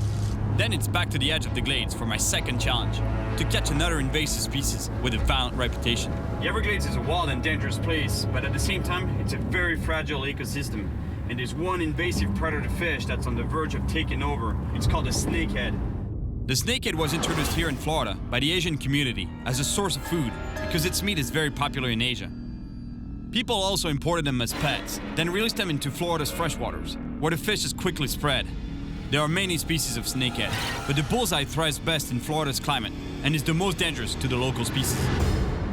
And to help me find this hyper-voracious fish, the Gladesman put me in touch with one of the best snakehead fishermen in Florida, Corey Nowakowski. Hey, Corey. Hey, Cyril. How you doing, man? I'm good. How about you? I'm pretty good. Pleasure meeting you. Hey, Yeah. for some reason, I couldn't tell it was your house. All the further back. Corey's got the world record for bullseye snakehead. Oh, man, this is it? Yep, that is the record. Unbelievable. How many pounds again? 14 pounds. Really? But they get very aggressive. Corey explains that the snakehead has rows of super sharp teeth and that they're so voracious that they even attack large birds. I've had them cough up the little babies. The little baby ducks? We even attack the big ones. We've seen them attack them, and we've seen them with missing legs. And I've even had it too. I was messing with one with the rod. I leaned over and it jumped completely out of the water. I couldn't believe it. Man, I'm dying to catch one of these because they're super violent fish. They gotta be quite something at the end of the line. And look at the fangs in that fish's mouth. You definitely don't want to get bitten by one of those, you know, because that would do some serious damage on a finger or a hand.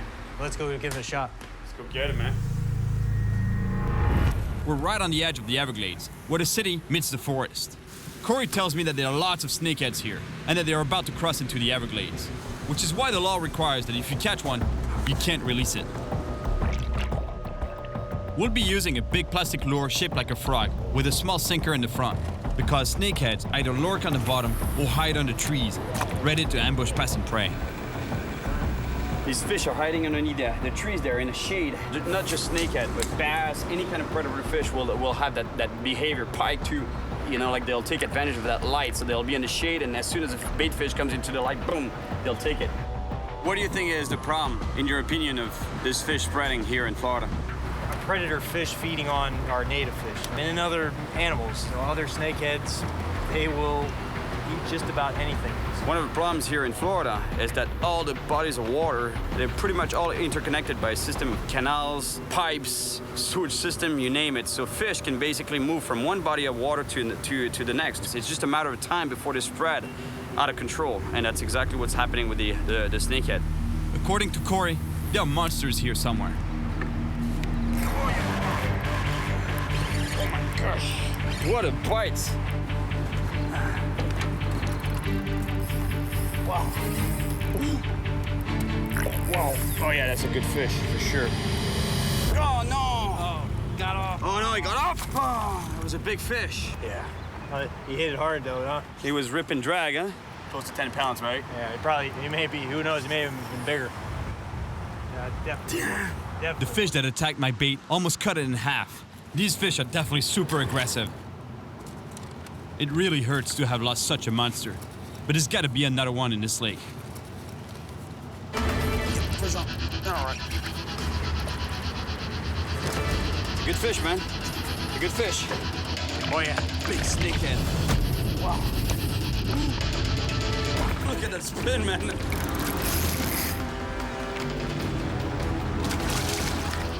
How do we want to grab it? I'll get it with these grips. It's a big snakehead, and Corey's not gonna try grabbing it by hand. He knows how much damage this fish can do. Oh, that's a nice fish. For sure, 9 pounds. Probably, Maybe 10. Maybe 10. Yes, my first snakehead, an invasive species right there. And I guess it's pretty obvious where they're called a snakehead. The head looks pretty much like a snake. My God, the teeth in that fish's mouth, unbelievable. They have so much power, and I think that comes from the fact that between the dorsal fin here, the anal fin, and the caudal fin, is just one solid fin. If this fish ever gets to the Everglades, they'll be pretty dramatic on the native species of the Everglades. Well, this fish is not gonna get released though. It's an invasive species, so they have to be kept. I've passed the test. Yeah, we need to give it a test. Catch 2 invasive species, a python and a snakehead. Now my goal is to fish deep in the heart of the Everglades to see what kind of monsters I can find in this no man's land. And in the end, what I really want is to catch the ultimate Everglades predator, the bull shark. It's finally time to go fishing inside the Everglades. But before we do, we have to drop off some equipment at a camp. Nate's celebrating his birthday tonight, and it's up to us to catch dinner for all the guests.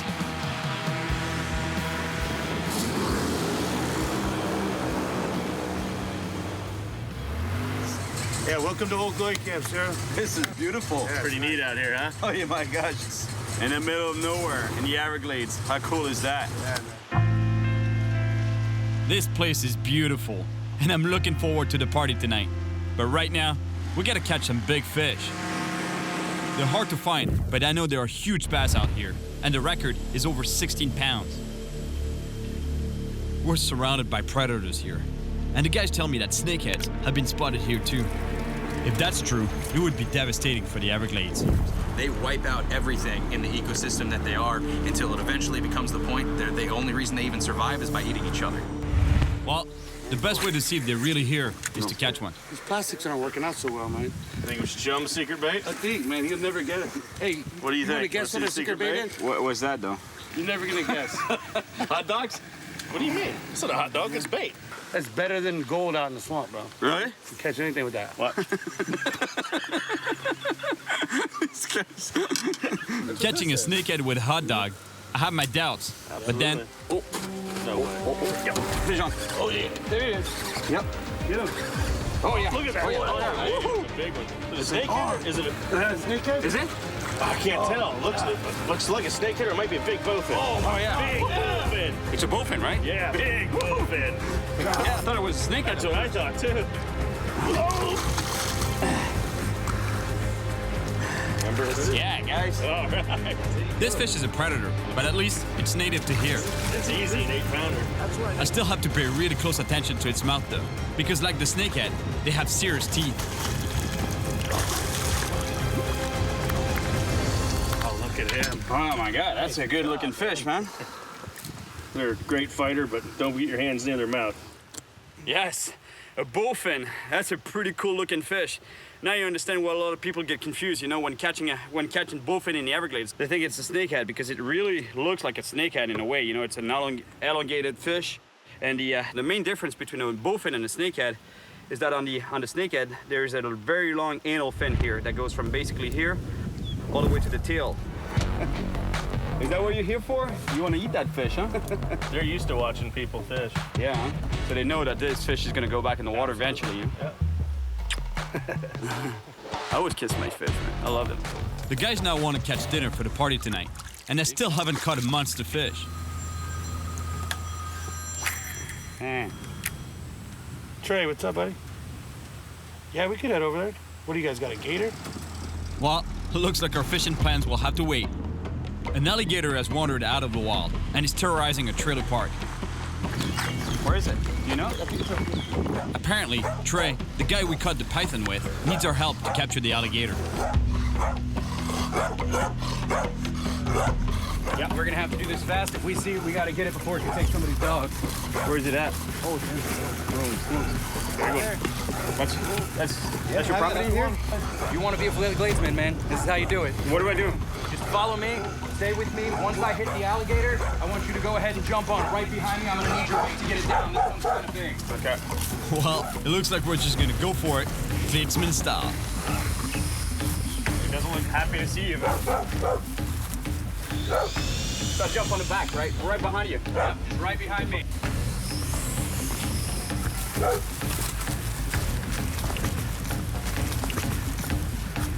I gotta grab this gator with him. That's what glazemen do. Trey has to close the alligator's mouth before we jump on its back. But the alligator doesn't feel like it. Yourself, man.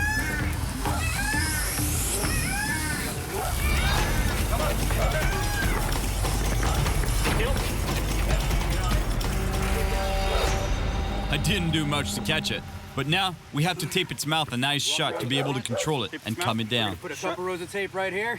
All right. Up there, all right. Yep. Right now it only has sound. It doesn't understand what's happening. It knows there's pressure on it. It knows it can't open its eyes. It knows it can't open its mouth, but it just doesn't understand why. Good job, Cyril. Well, I didn't do much, man. He did all the work. Do I deserve one of those yet? I don't know about that. You gotta catch a few more gators before that.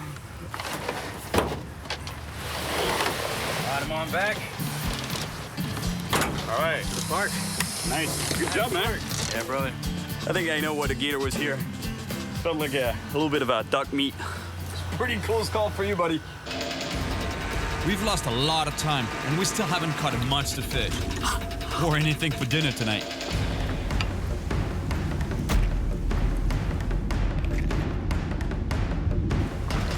There's a good one. That's a good one. Get him, get him, get him. Oh, there he is. Got him. Oh, nice fish. All right. That's a little guy. That's not exactly a monster fish. It's a bass. That's the icebreaker. Baby guy. This bass is far from a 16-pound monster, and it's too small to keep. The day's almost over, and we really need to catch fish for dinner. But the boys can't resist giving me another challenge. Cyril, learn to drive this thing? The airboat? Can I do it? You want to try? Yeah, actually, you know, it'd be... It's not that difficult. Here's your steering. Yeah? You got a gas pedal just like a car. There is no brakes. Well, if I crash, it can't be too bad, right? It's pretty shallow around Get here, in the right? seat, Yeah, Captain. it should be pretty. You can flip over, though. You can absolutely flip over. All right, you guys ready? Yep. I guess. I guess. He's not sure anymore. It's really cool that Corey trusts me enough to let me drive his boat.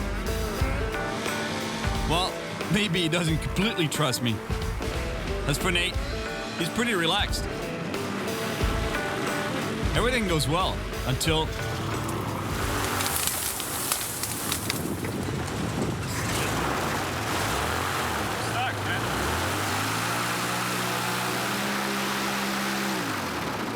Sorry, man. It's like a suction cup down there. Suction cup to the bottom. I feel really bad about getting us stuck. So while the guys plan how to get the boat moving again, the least I can do is try to catch some fish for Nate's birthday party tonight. Nice. There you go. These little bass. Oh my gosh, I got a gator. It's a gator. I can't believe it. The gator came out of nowhere and attacked the bass. Unreal. The same thing happened to me in Brazil. Caimans there are really aggressive. They attack lures and even come right to the boat. The last time one attacked my lure, at least he got up the hook without a problem. But this time, we have to unhook the gator ourselves. Watch out for the gator. And we're gonna try using a pole to do it.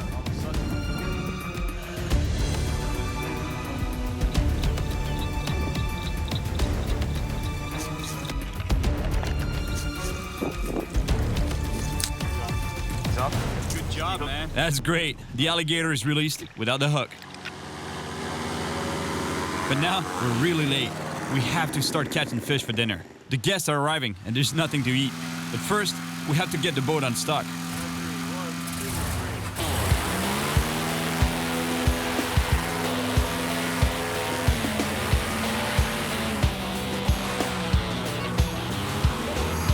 Yes! Knife in the glaze. Plus, it's not like there's gators all over the place here. More and more guests are arriving, and I still haven't caught a monster fish. Everyone has arrived, and the party's starting without us, and without any food. We're really feeling the pressure to catch something here. We decide to give up on fish and go looking for frogs, for frog legs. Because it's not just alligators who love them. The locals do too. We've been searching for half an hour without seeing a single frog. But then... Good evening. Good evening, Mr. J. How you doing? I know that you guys are out here gigging for supper. We run into Gerald, the owner of Old Glory Camp, and he invites me out frogging. I'll tell you what, let's team up. All right, we'll go catch tilapia. You take him, go frogging. You guys follow. And we'll eat. Have us a real party. This guy's a frogging machine, apparently. You know, he's got a huge reputation for being the best frogger out here. How many frogs have you caught in one night altogether? 599. That's your record, right? That's my record. Any guest on Gerald's boat has to catch frogs, so he puts me to work right away. Since we have to catch food for the party, I'm beginning to feel the predator in me awaken. Let me tell you, we're far from catching monster bull sharks here, but it's still a lot of fun.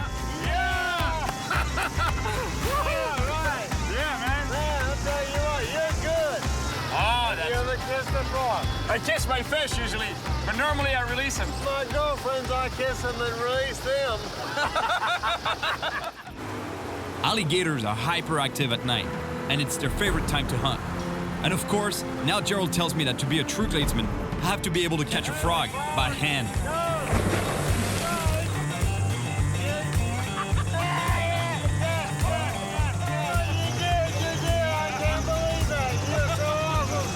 And now I gotta go to a party.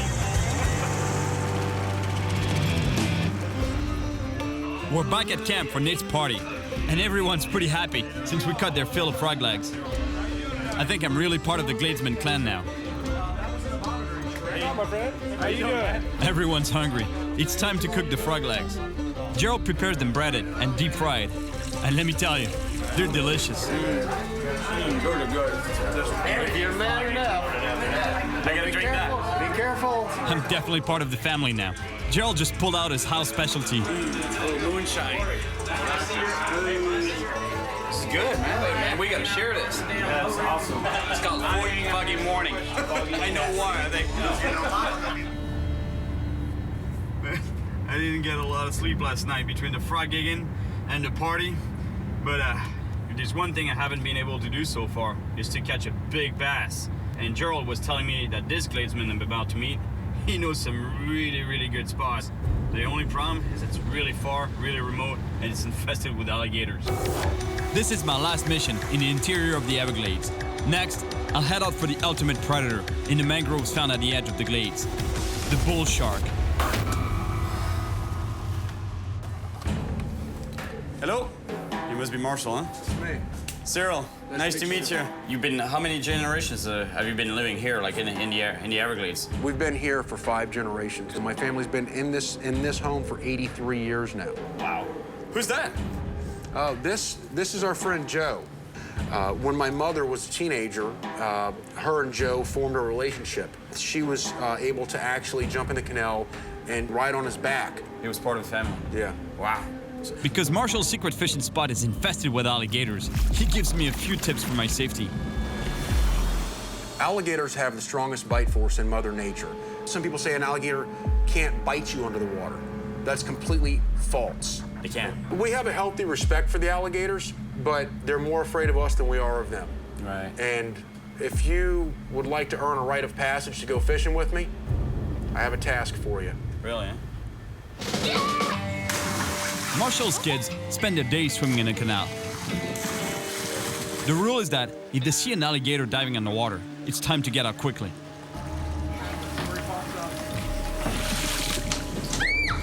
American alligators can grow up to 15 feet long, and I've got to swim with them if I want Marshall to show me a secret fishing spot.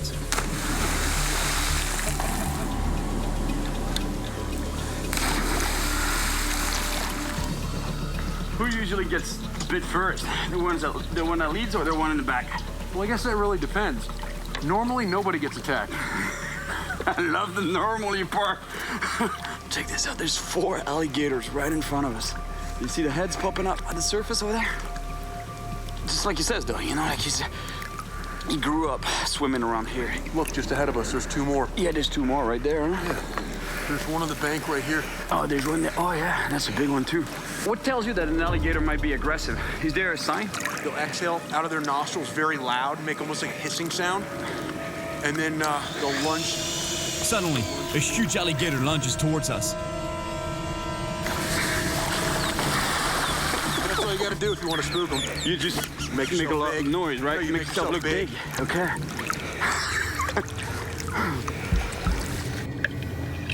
There are alligators all around us, and we have to be very careful not to provoke them. I can't believe it. I'm swimming within 3 feet of a wild alligator. As Marshall says, they're more afraid of us than we are of them. I passed the test. We should probably get out because we don't want to stress the animals. No, for sure. I agree. All right, swimming with gators. Check. Now, it's time for some serious fishing. And for that, we're going deeper into the Everglades than I've ever been before.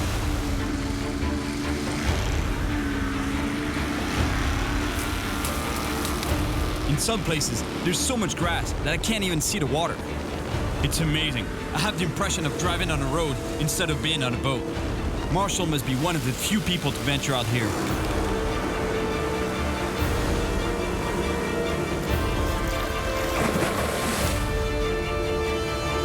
Welcome to the promised land. Man, this looks good. That looks awesome. like an awesome bass.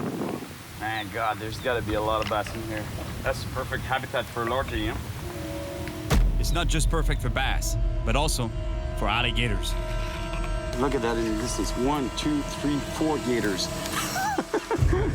There's one there swimming, one big gator right there on the bank. Must be tough being a bass around here. Watch. Oh, yeah, there we go. That's a good fish. Oh, that's a real good fish. That's a nice bass. All right, fish on. That's a nice fish, Cyril. It's not bad. Oh, whoa. Good See ya, save, buddy. man. All right, first bass. Not very big, but it's gonna get better from there on. All right, Cyril, this is it. This is what? Where we separate the boys from the Glades men. What do you mean? Well, this is where you and I get off the boat into the gator's habitat. Like you want to go fish in the water? Absolutely. You're going by yourself. I'll lead the way. He wants to go wade in the water when this place is infested with alligators. Cyril? Yeah. Coming with me? Guess so, man. It's now or never. All right, why not? I've already swam with gators, but wading with them while catching fish might be pushing my luck. I just stepped on a fish. Luckily, it wasn't a gator. That is brilliant, man. Wading in the water when there's gators everywhere in the water. There was a gator right here like 5 minutes ago. Oh, yeah. Not even. And it was big, too. On foot, it's pretty easy to sneak up on the fish. And the gators, too. Yeah, something big was right behind you.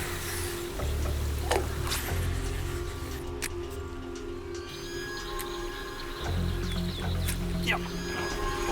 Oh, big fish, big fish.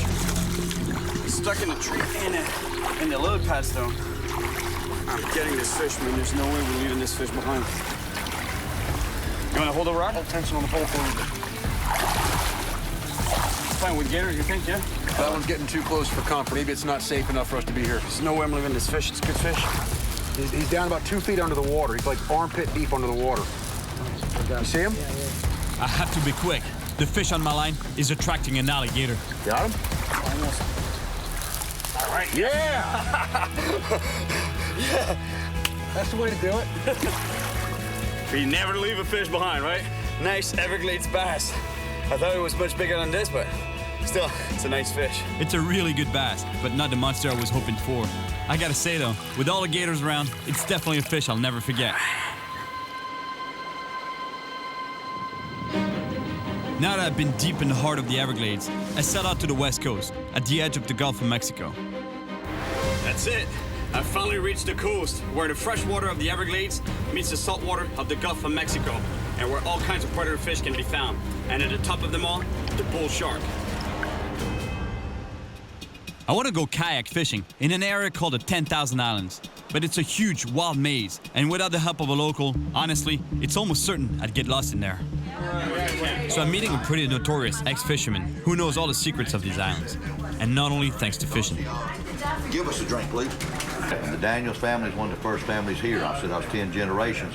Really? That's it. You used to run the town here, huh? Well, yes, pretty much we did. We used to run the area at night when most people couldn't. It's pretty much of a maze. Go one wrong turn, you wind up out in the trees, and you don't want to run aground with blue lights behind you. Wow. But DEA must have been after you, no? Well, DA, everybody was after us. In the 1970s, the Everglades was the hub of marijuana trafficking in the United States. Kent Randall Daniels, with other members of his family, was among the biggest and most wanted drug traffickers.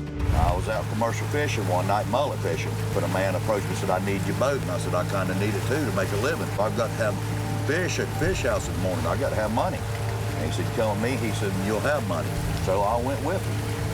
And heck, $50,000 or $60,000 a night didn't sound bad.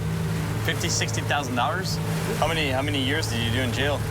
Federal, I done 4 years. Altogether, I've done 11 years. It's a lot of time away. Man, this guy sounds like a script from a Hollywood movie. Anybody that got fed to the crocs back then? Or the gators?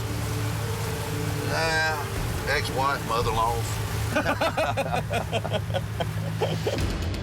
Ken says he often raced through these channels at over 60 miles an hour in order to evade the police. Just slightly faster than me in my kayak.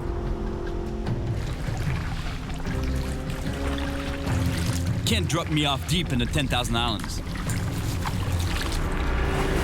And let me tell you, this place is really wild. And there's not only alligators and crocodiles here, but also all kinds of sharks. I really like this spot. The tide is going out, and it's creating a current around the mangroves. There's gotta be predators around here.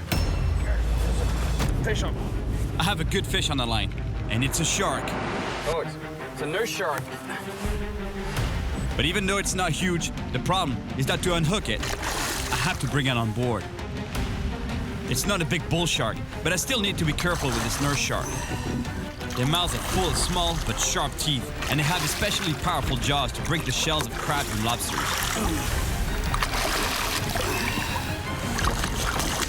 I just really don't want to capsize. I know there are monster bull sharks around here. Yes. It's not a huge shark, but clearly it can still hurt you. Little nurse shark from a kayak. How cool is that? Those fish, they're sharks, but they don't have teeth like sharks per se. They have a lot of power though in the mouth, you know, because that's what they're made for. You know, that mouth is designed to crush shells, crabs, anything they can find on the bottom, even fish, and just crush them and swallow them whole. You know, so if you put your fingers in there, they'll just crush your fingers. All right, bye, buddy. That was a nice small nurse shark, but it's still far from the big bull shark I'm after. Yes, but I think that's as big of a fish as I can land on this kayak, without flipping over. After hours in the mangrove maze, I managed to find my way out, and I finally found myself at sea on the Gulf of Mexico. But I still have to find the top link in the food chain, the bull shark. A few months ago, I came to Florida to catch sharks on a medical mission to help shark bite victims. My goal was to collect bacteria from sharks' mouths, and the only species I didn't manage to catch was the bull shark. The bull sharks just did not show themselves. But at least, I caught the notorious black-tip shark that the researchers wanted most of all. Good job. Good swab. Hopefully this time, I'll catch a big bull shark here on the coast of the Everglades. And for that, I'm getting help from a local fisherman, Derek, who really knows the spots for sharks. Hey, Derek. Hey, Cyril. How you doing, man? Good. Good to see you. All right, so here you're the shark guy, huh? Yes, sir. I want to finish this trip with the ultimate predator of the Everglades. I can put you on. Really? Yes, sir. They're coming in to spawn, and they're thick.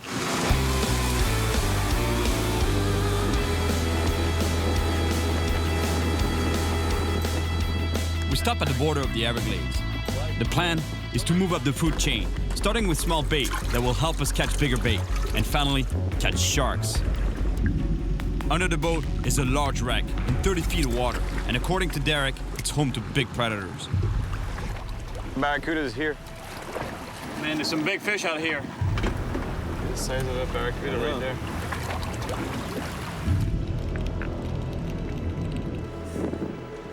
This spot is definitely full of marine life. We even get a visit from a turtle that takes a gulp of air before returning to hide in the wreck below. There are huge sharks around here, And to catch him, the ideal bait would be a small jack crevalle. Fish on! All right, man. Fish on! I just had to show you how to do it. Fish on! Derek gets the first bite, but just a bite. Oh, you got on.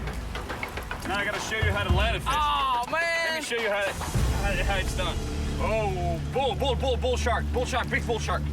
Big bull. You saw him? Yep. Huge. That's a huge bull right there. A big bull shark just chased my jack. It's confirmed. They're here. So this is how you land a fish, man. You just work it slow and eventually bring it to the boat. I'm telling you, we're working up the food chain. The food chain is, the whole food chain is down there. Yes, sir. There's a big bull. Boys, you don't want to fall overboard here. No. Be dead. They'll eat you. We now have bait, so I'm ready to tackle the last link in the food chain. But for that, I need to tie a super strong leader, especially since the shark I just saw was over 8 feet long. You need to get that thing rigged and catch one of them. I'm working on it, man. You need to hurry up. I gotta keep my finger on that trigger here because I'm using a J hook, so as soon as I feel the bite, I have to set the hook so that the fish doesn't have time to swallow the hook and get gut hooked. I don't want that to happen, so. Should bite. I hope so. Can't hardly get them in. There we go. I have a monster fish on the line, but it's not a shark. It's a black grouper that took this fish. Right into the wreck. Damn it. It's impossible to get this fish out. It's way too deep in the wreck. If that was me, I'd have put that fish in the boat. Come on, get him. Oh, man. All right. Pulling a huge fish out of a structure is almost impossible. And I can tell you that, because I've tried it before. Man, some big fish down there. Woo. Broke him off. And now, I'm right back to square one. Cyril, Yeah? let's get your rig back, man. Oh, you want to go with a rope? Yes, sir. Let's go ahead and get it back. You want to? That hurts, man. I've been there before. Oh, no. Not this thing again. I tell you, I've been there before. I know it hurts. Yeah. Stop him. Yeah. All right. Stop. You got him. Okay, let's get some line back, man. It might be brutal on the hands, but it works. We barely drop the line in the water, and a Goliath grouper takes our bait. You got it. Whoa. Watch out.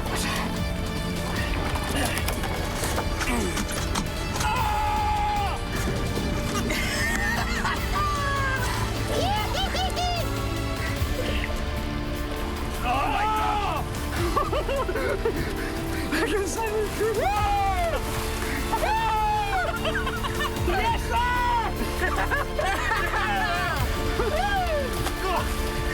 You think you were gonna get away with a stop? Our rigs there? That's mine. Y'all. This is great.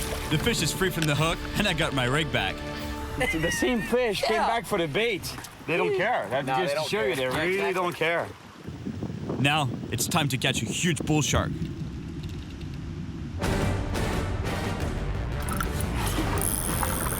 Oh, that's a shark. Sure it's a shark? Yep. With the big head shakes I'm feeling, there's no doubt it's a shark. I think that's the monster you're looking for, buddy. All bruised up tonight. It's a big bull shark. Exactly what I came here for. He ain't a small one now. Oh, there he is. There he is. Gosh, look at the monster fish down there. The fight has attracted some massive Goliath groupers that are almost as big as the shark. Goliath there. Goliath there. This shark is really big, close to 9 feet long, and I've almost got it to the boat. Hook popped out. Man, did you see the size of that shark? That must have been a 9-foot shark, 9-foot bull shark. I want to catch one of those. I think it's thick with Goliath grouper in the wreck down there. So if we want to catch a shark, we're gonna have to move up that wreck a little bit, because Goliath grouper, they usually stay within the wreck, or they don't go far at all from it. Whereas shark, they can circle around it. And it's, quite a distance away from the wreck. So if we want to stay away from the Goliath grouper, we'd better move off of it. We have to get away from the wreck, but we've got a problem. The anchor is stuck in the wreck. Derek doesn't want to lose his anchor, so he hits the gas to try to pull it free. I head to the stern because I'm worried that the cleat might explode. That's a pretty good rope you got. Derek gives it full power, hoping to pull the anchor free. But instead, the rope breaks. We just lost the anchor, but we don't have time to waste. I have to put my line in the water right away before the boat drifts too far from the wreck. Oh, yeah. All right.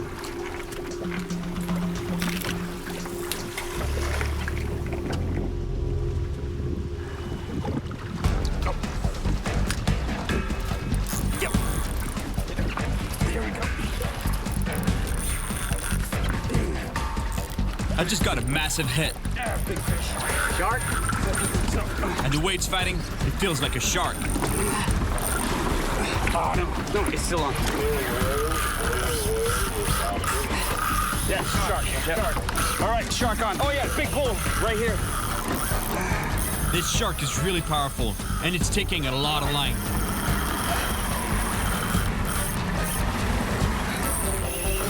All right, we got a bull on.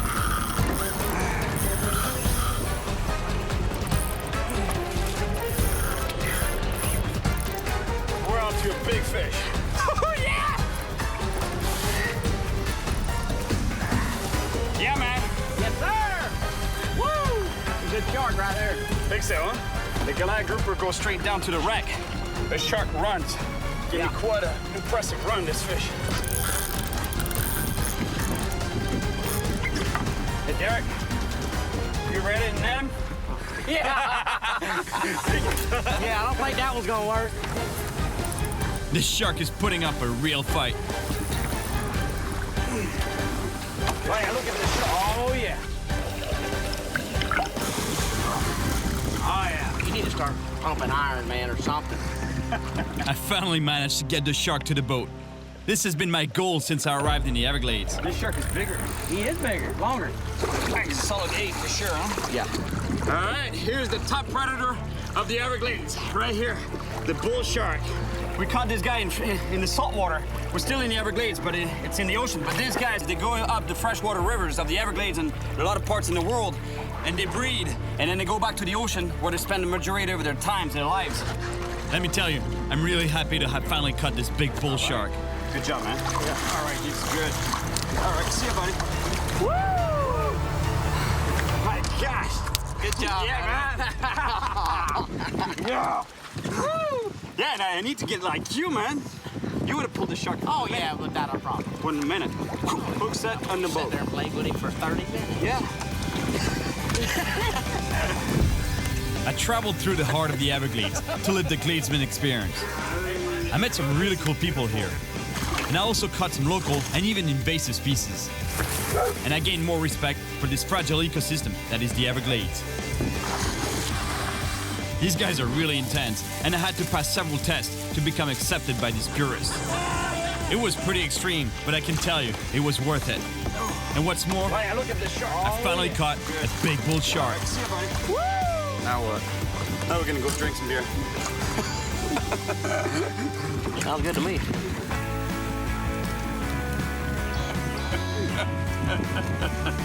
We're wrapping our microphones in condoms to be able to get deeper in the water.